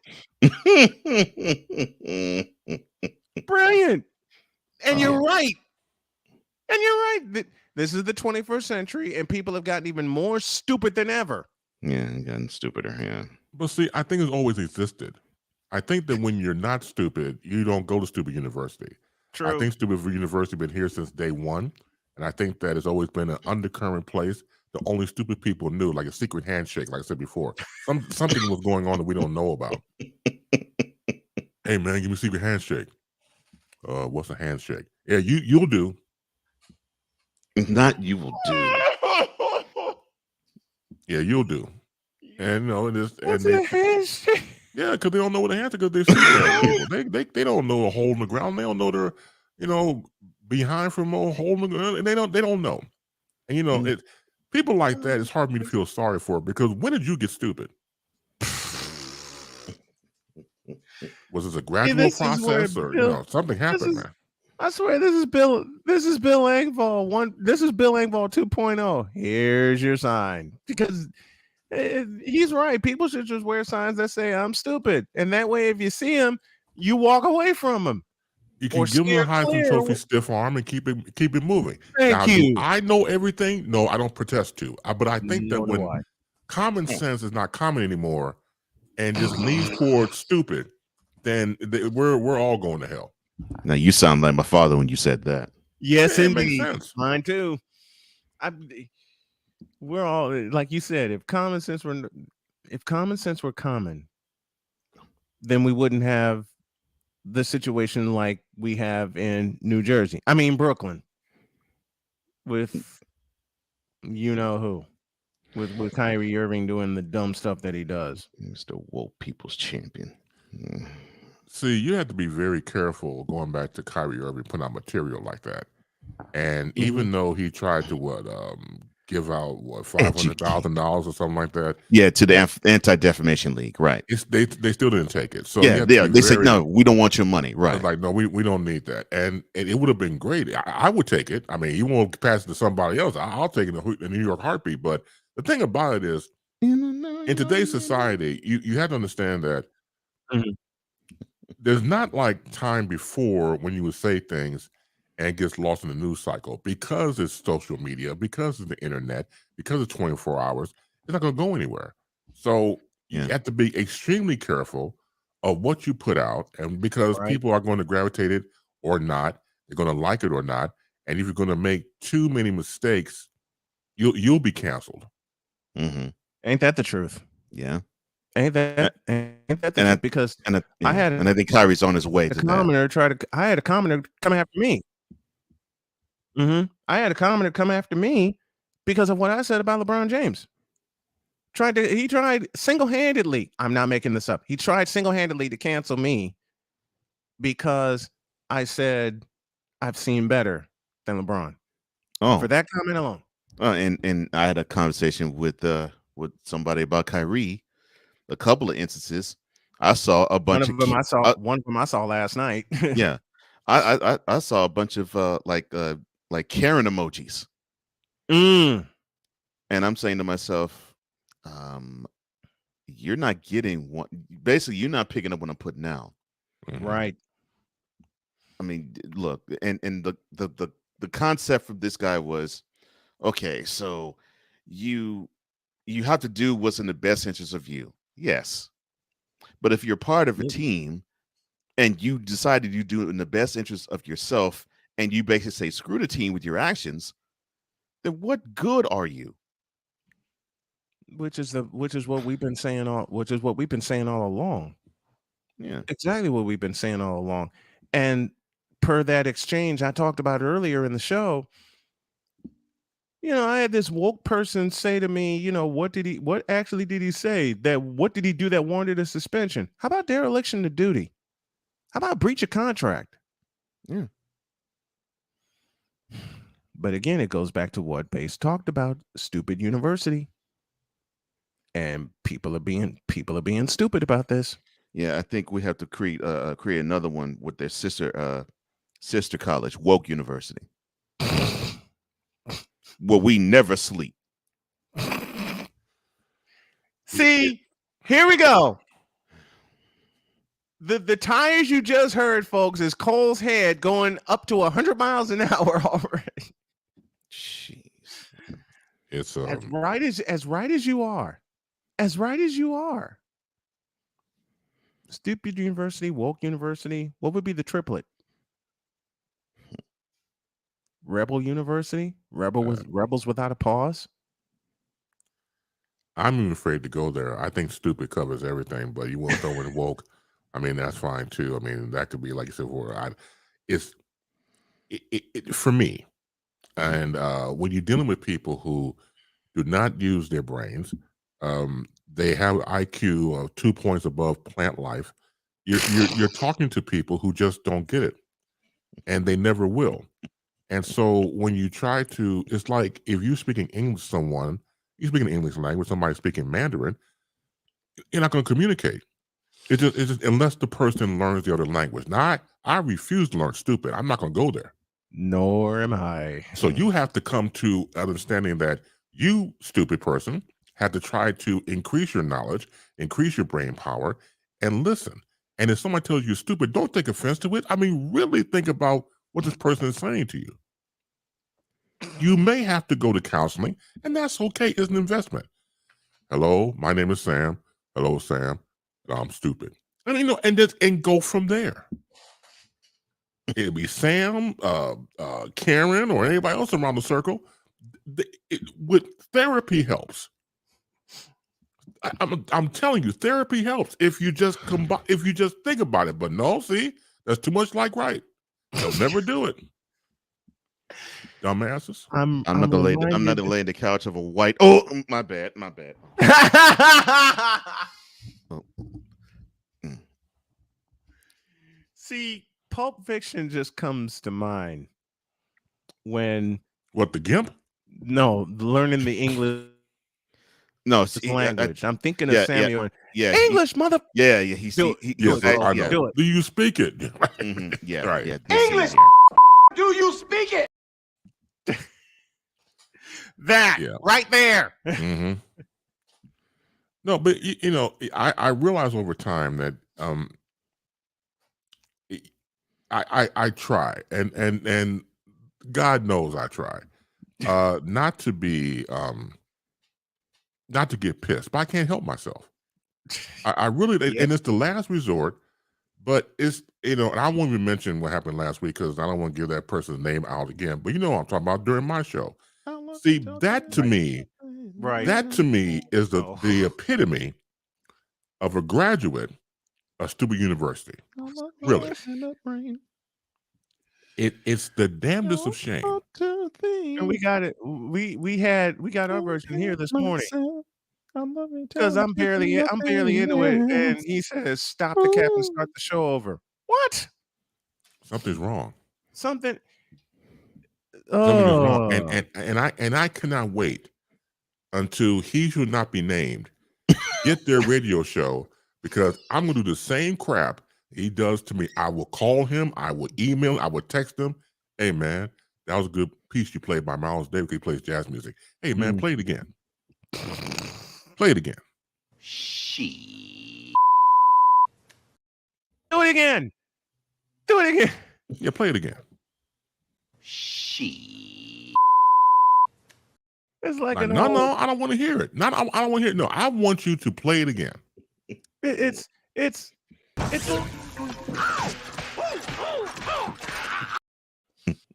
like an he old ain't even heckle worth and taking jekyll off the person. belt. That was a damn like an good old- belt. He ain't worth the belt, man. He ain't worth the belt. Leave the belt Especially on. with That's the a good dust looking coming belt. off. He ain't worth Dust the coming belt. off the belt. Oh Yeah. Lord. He said he ain't worth the belt. He ain't worth the belt. He ain't worth the belt. Oh, And let me say this too. I get this public service announcement from time to time. Living out here in the Midwest, it's getting cold outside. People cover up, and that's what you do. Depending on your climate and where you are, if you have raggedy, gray, extra-toed, fatankles feet, do not expose them in public. Again, they should have a foot police. If you see bad feet, arrest the feet and put the feet in jail. Just on site. Damn a ticket. There's no time for ticket. Arrest the feet on site. Let's go for male and female. You got badass feet, your ass is going to feet jail. Did not pass go. Why? Because you don't have no feet right now. So you ain't passing nowhere. You can't even walk. So we're going to arrest the feet and put it in feet jail. Dead. In Chicago for many years. Man. It's no joke. Almost dead. Ryan, that's for you. I'm those dominoes on those foots. Man, I can't take it. Gosh. Now, here's the deal. The reason I bring this up is because on Inside the NBA, Shaq took his size, 30s, and put them up on the console, and it was just quite disgusting. Yeah, and them joints are huge. Yeah. Man, they're huge, but they're jacked up. He has. Oh yeah, they are horrible. Well, all of them. There's no. You can't save a toe. You can't save a foot. You can't. It's nothing to save. This is the season for catching the. You know what I'm saying? You can't save it. So my man puts his feet up there, and the right toe was going like this. The right toe trying to make an escape from the foot. Yes, it was cool. Oh my gosh. And I'm like, good night, man. I'm like, and make my feet look good, man. I'm like, compared to Shaq's feet, anybody if you put your feet against Shaq's feet, your feet are fantastic. Bad feet. What you gonna do? What you gonna do when they come for you? Oh hey, Lord. Man. Arrest. Are you actually are you actually calling for a double amputation of the feet with Shaq? Yes. Well, no, I wouldn't say all that. At least put the ankle cuffs around them and have them do the perp walk. 2 feet jail. Not feet jail. Feet jail. Gotta go. Gotta lock them up. Oh my gosh.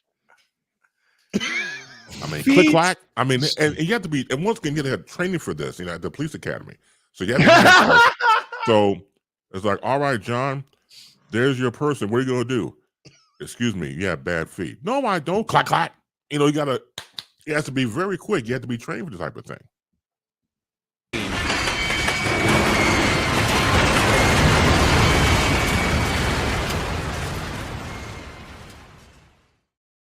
And don't let them stink.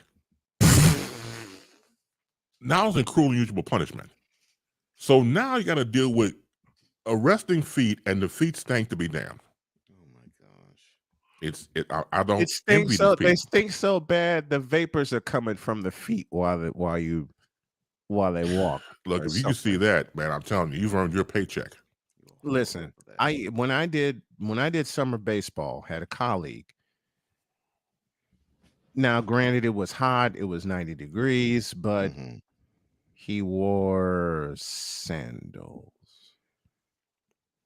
And the talons that he exposed, these weren't nails, these were freaking talons. I nearly threw up. You want to talk about some feet that need to be arrested? There you go. I mean, now I know I have problems with my feet due to the neuropathy. Don't get it twisted, but at the same time, when you have to put the ankles, the cankles around the foot ankles. Okay, fat ass ankles.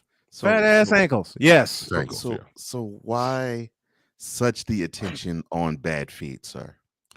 Well, here's the deal, my friend. Over the years, myself personally, I do get a manicure, pedicure myself personally.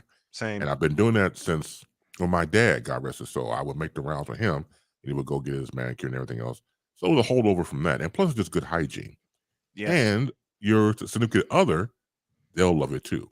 They do. So they appreciate that. And so over the years, I've just seen feet that should not be in public. I'm sorry. You should not take a look at that. I'm surprised that an eye hasn't popped out, or you lose some of your vision sometimes. No offense, but yeah, it's jacked up. So I have become a proponent of the situation because of the fact that you just understand there's a reason why we have socks and shoes to cover thy feet. You understand what I'm saying to you? So it has to happen. So if you're in, the privacy of your own home, you go for broke. But certain people, and they know who they are, they'll come out and tell you. They're gonna wear sandals and slides and everything else. But look, the best thing ever happened with slides that people could keep their socks on. That was a brilliant idea. I used to do that myself. I'm doing it right now. So that's great. But if you put out those werewolf hooves and it's not even a full moon out, something's wrong.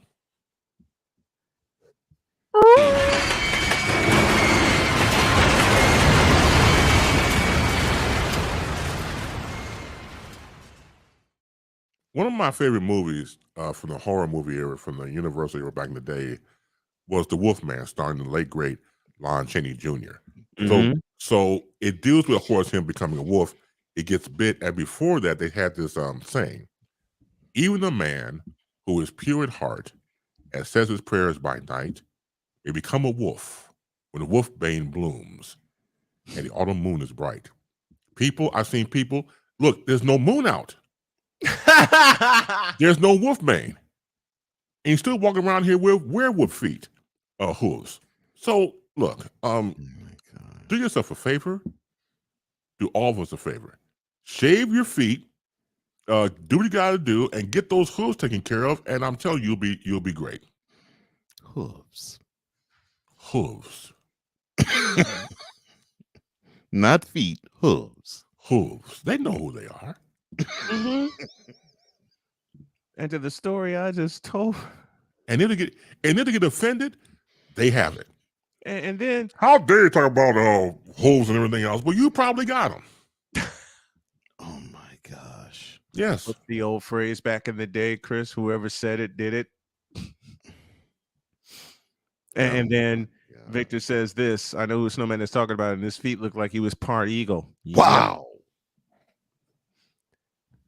Yeah. What was it like? Was it like some? There you go. Look at this one. Nor should feet look like you catch a salmon with your feet.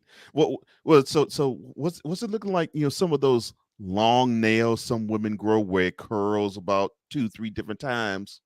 Worse. Oh Lord.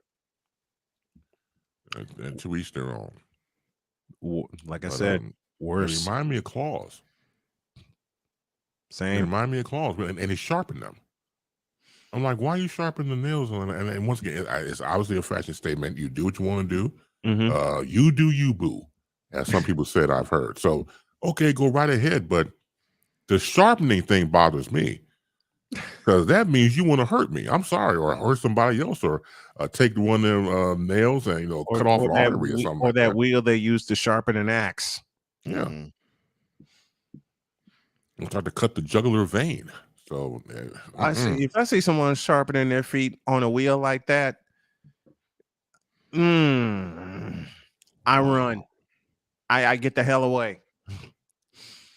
See, back in the 90s, for example, when I and I still do, but when I started more proficiently, when I was going to work, go get a manicure, pedicure, haircut, everything, and every 2 weeks. And some of my coworkers was like, "Hey, man, what's up with the nails?" I said, "Well, I get my nails buffed. I mean, oh, man, get your feet done too." "Yeah, I get my feet done too. What's up with you?" "Oh, man, that sounds kind of fruity." "All right, then. Well, look, I'm gonna name you one person that gets it and shut the whole argument down." All right, Negro, what? Who gets their feet and nails done? Michael Jordan. Bam. Drop mic. And walk away. And that was the end of it. Because again, if everybody loves Michael Jordan, and they did and still do, and you look at and read about his daily routine or what he would do to prepare to go to play or after, whatever the situation was, you're a public figure. You have to keep your game airtight. People check you out from head to toe. And he wrote in his book, which I have, he always felt that he had eyes on his skin because there's so many people watching him. Absolutely. It has to be said of all of us. I mean, just take good care of yourself, and it's just great hygiene. But over the years, man, like when I go to the nail place I was going to, I like the only guy in there. And maybe every now and then you see a couple come in. I was the only guy. Nowadays, at least, I see with me total about 6 to 7, which is a great ratio from what it was back in the day. But I must say, I went to get my manicure, pedicure last week, and came me the stuff up. So I'm getting my getting a manicure only that day. I was in the manicure, and it was an older gentleman. He had to be about between 65 and 70. He walks to the back, and on the other side to my left is where you sit down to get the pedicures at. So the nail technician was like, "Excuse me, sir, do you want a pedicure?" I came in for a pedicure. I just want my feet done.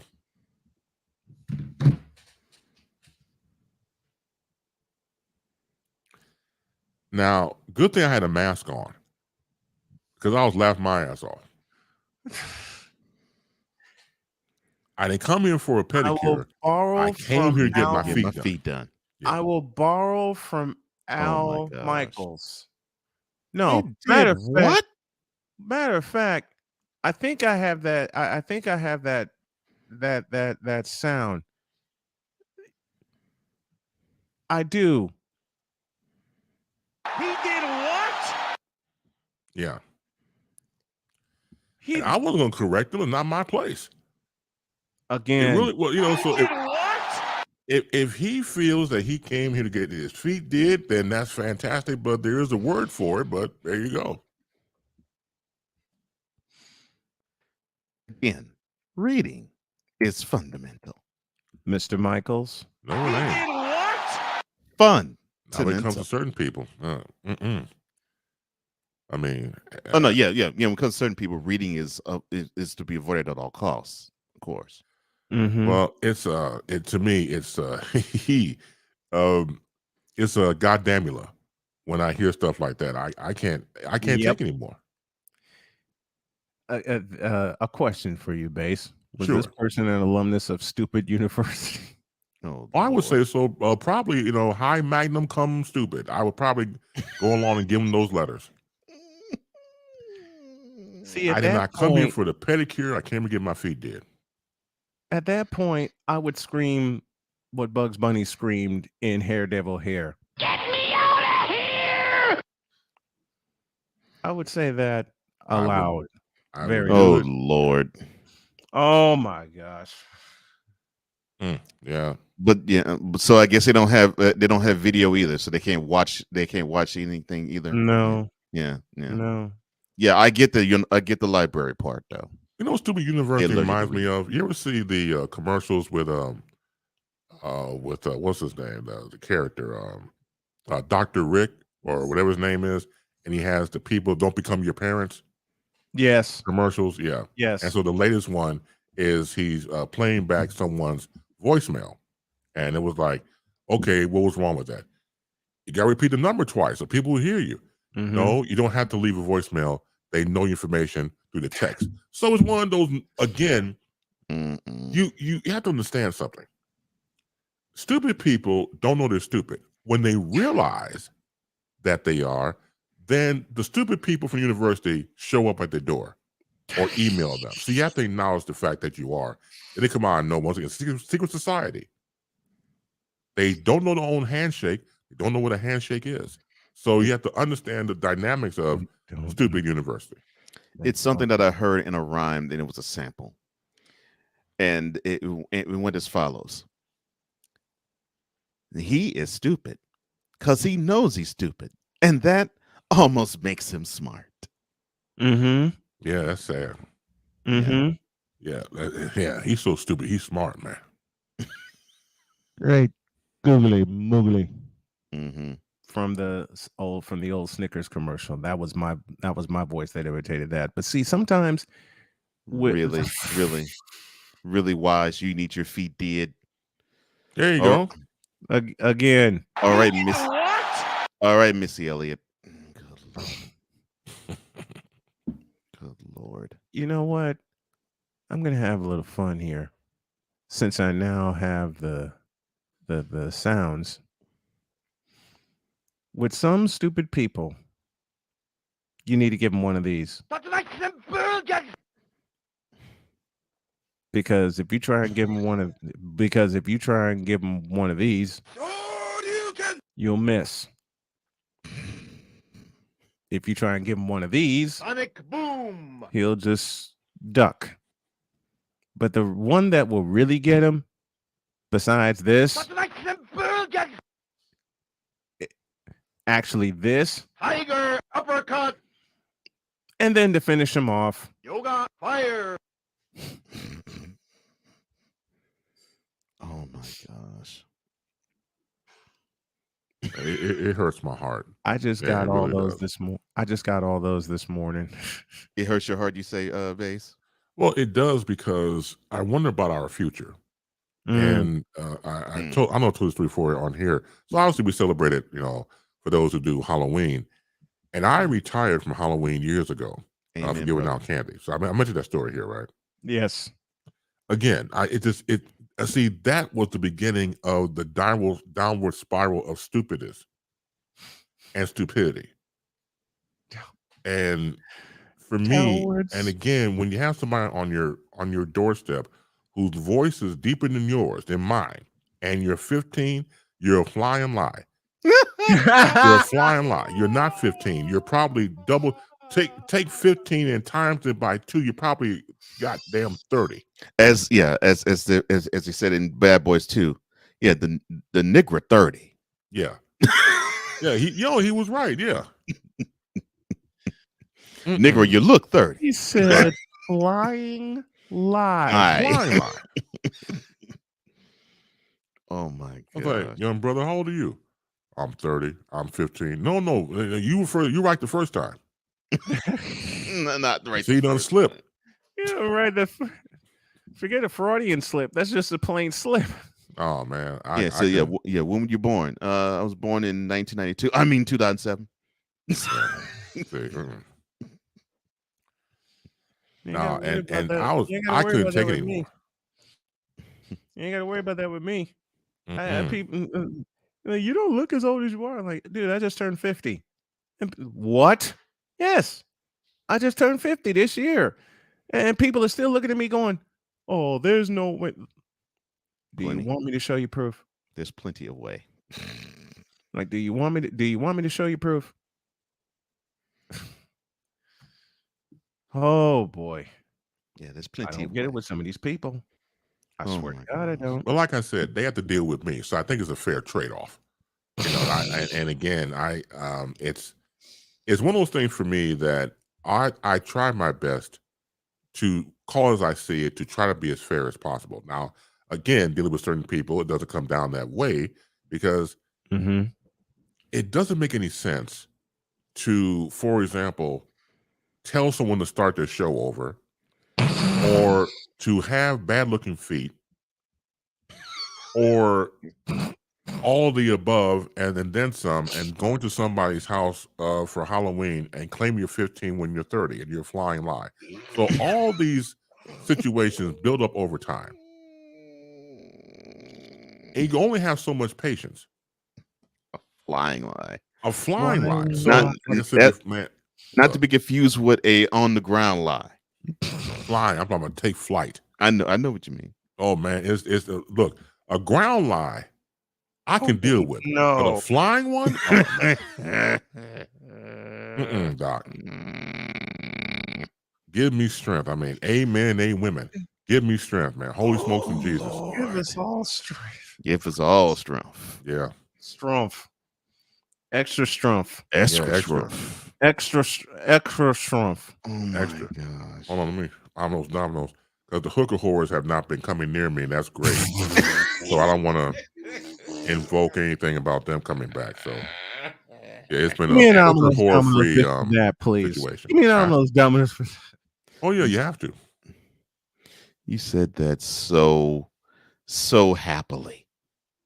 Oh my gosh. Cold, it brings me joy.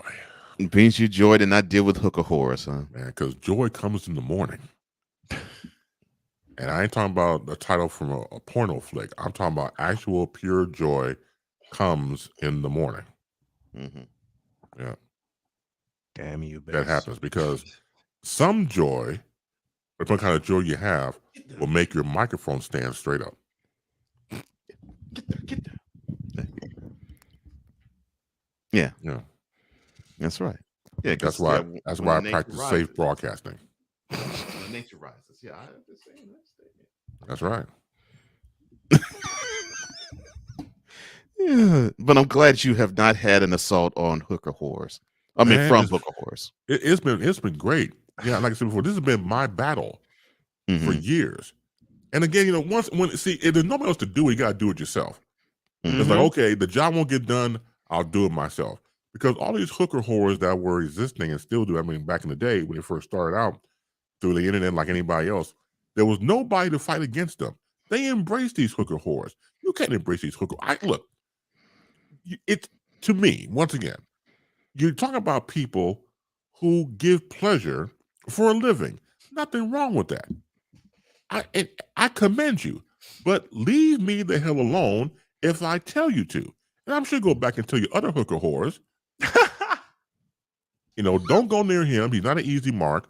Leave him alone. No. Then the hooker whores start to say, well, look, if you can't get him, I'll get him. And all types of craziness and everything that's coming after you, know, through the internet and DM you and stuff like that. Yep. No. Yeah, Right Said Why says, I'm too sexy for 46. I'm too sexy for 50. All right. Alonzo Hall, the All-Star Advisor. Good morning to you. I understand. Don't get me wrong. I get it. Look, I'm a bronze god. I've been telling people this for years. You know what I'm saying? You know, I understand the sexiness that I have. You know, you can't be around me and being female and understand my sexuality. I get that. I get it's the aura I give. It's a blessing and curse. I understand it. Don't get me wrong. I've been embracing this for years. It comes to a point where, you know, ma'am, miss, hooker whore, leave me alone and you stay on your side of the block and sell. I stay on my side of the block and broadcast. So there you go. He says he's a bronze god. That's right. I've been telling people this for years. I mean, there's no secret. There's no secret. But again, there has to be some protocol to all of this. In other words, Bass is saying to all you hooker whores, you're fired. Now, was that you, man? Yeah, that was me. Oh, that was nice. That was nice. That was nice. You a bad genius, man. That was nice. What really made him a genius was this. Modem. I like how you get into character too, man. When we did the LJPN yesterday, the playmaker Darnell Silence and I was throwing everything at him that we could.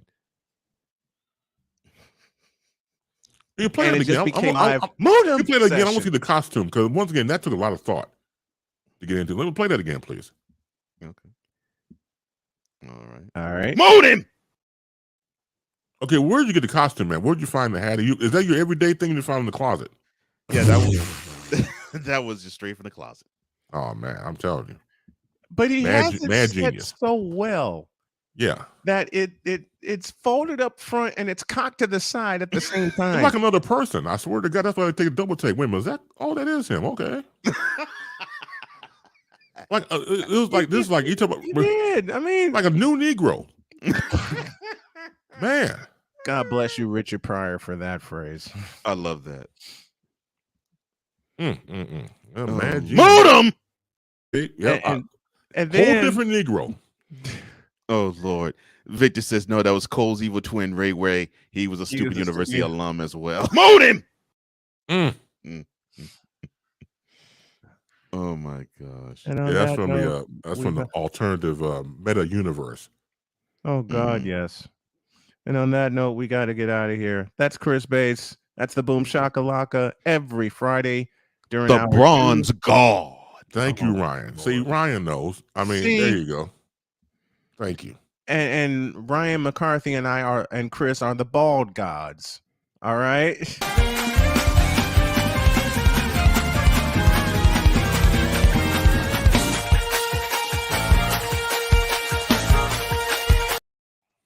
Don't be ashamed to call his name. That's right. Thank you. Hallelujah. Thank you, Jesus. Thank you, Bass. We love you, brother. Thank you so much. Thank you, brothers. Have a fantastic weekend as always. Thank you so much. Love you, man. You too. Love you more. Don't soil this program by putting crap on it. Joe Buck, I cannot take him. I just no dice. I'm glad Carlos Boozer finally took the kiwi off his face. It should be on your shoes, not your face. It's kiwi shoe polish, for God's sake. LeBron should come clean about his age.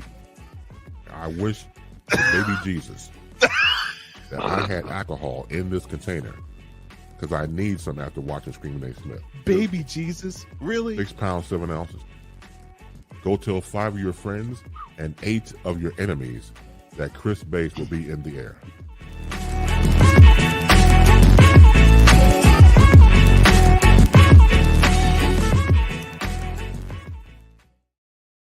My stomach hurts.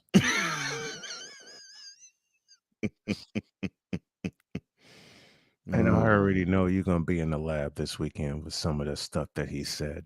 I don't know how he comes up with this stuff. I don't. Bronze God. The Bronze God.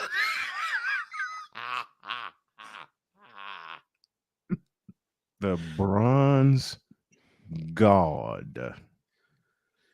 The PSA about feet. Oh my gosh. Platinum. Forget gold. That's platinum. Oh my gosh. Victor, who's recording these sermons at the 65th Street Tabernacle Apostolic Pentecostal Methodist Catholic Baptist Church of the Chicken Wing? He said that to me a couple of days ago, and I couldn't stop laughing. That's a good one, man. That's a good one. Apostolic Pentecostal Methodist Catholic Baptist Church of the Chicken Wing. Say that 5 times. Oh my gosh. Yeah, you got your material. Victor. You got Cole, you got your material. I know what you're gonna do. Brother. I already know what you're gonna do. Ooh, Victor, you just gave me a name of a church.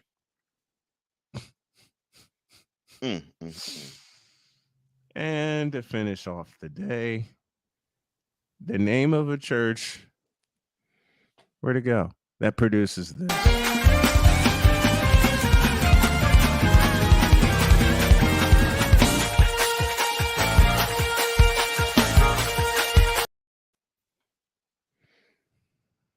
Good Lord. Oh, Lord, you all are so. You see his pen is already smoking with everything that's being written down. Oh my gosh, yes. Oh. This is some genius stuff here, and I ain't talking about me. And oh my gosh. and then Ryan McCarthy with this.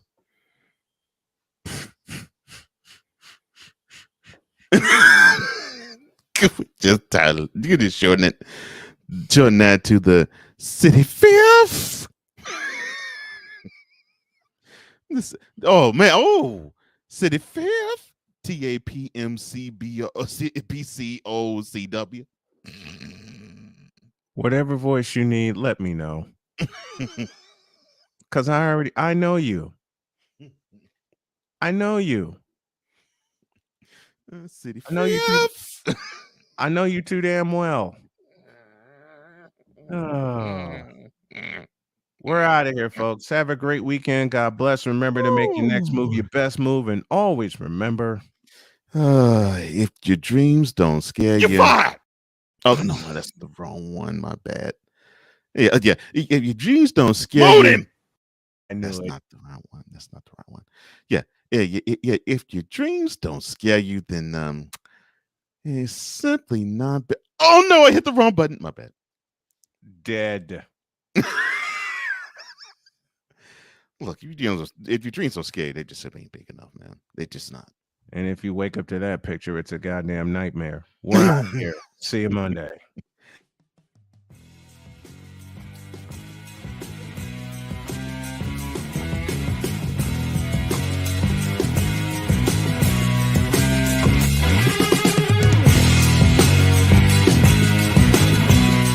Thank you for tuning in to Snowman in the Morning with Cole Johnson, the hottest of hot takes and the coldest of cold, hard facts.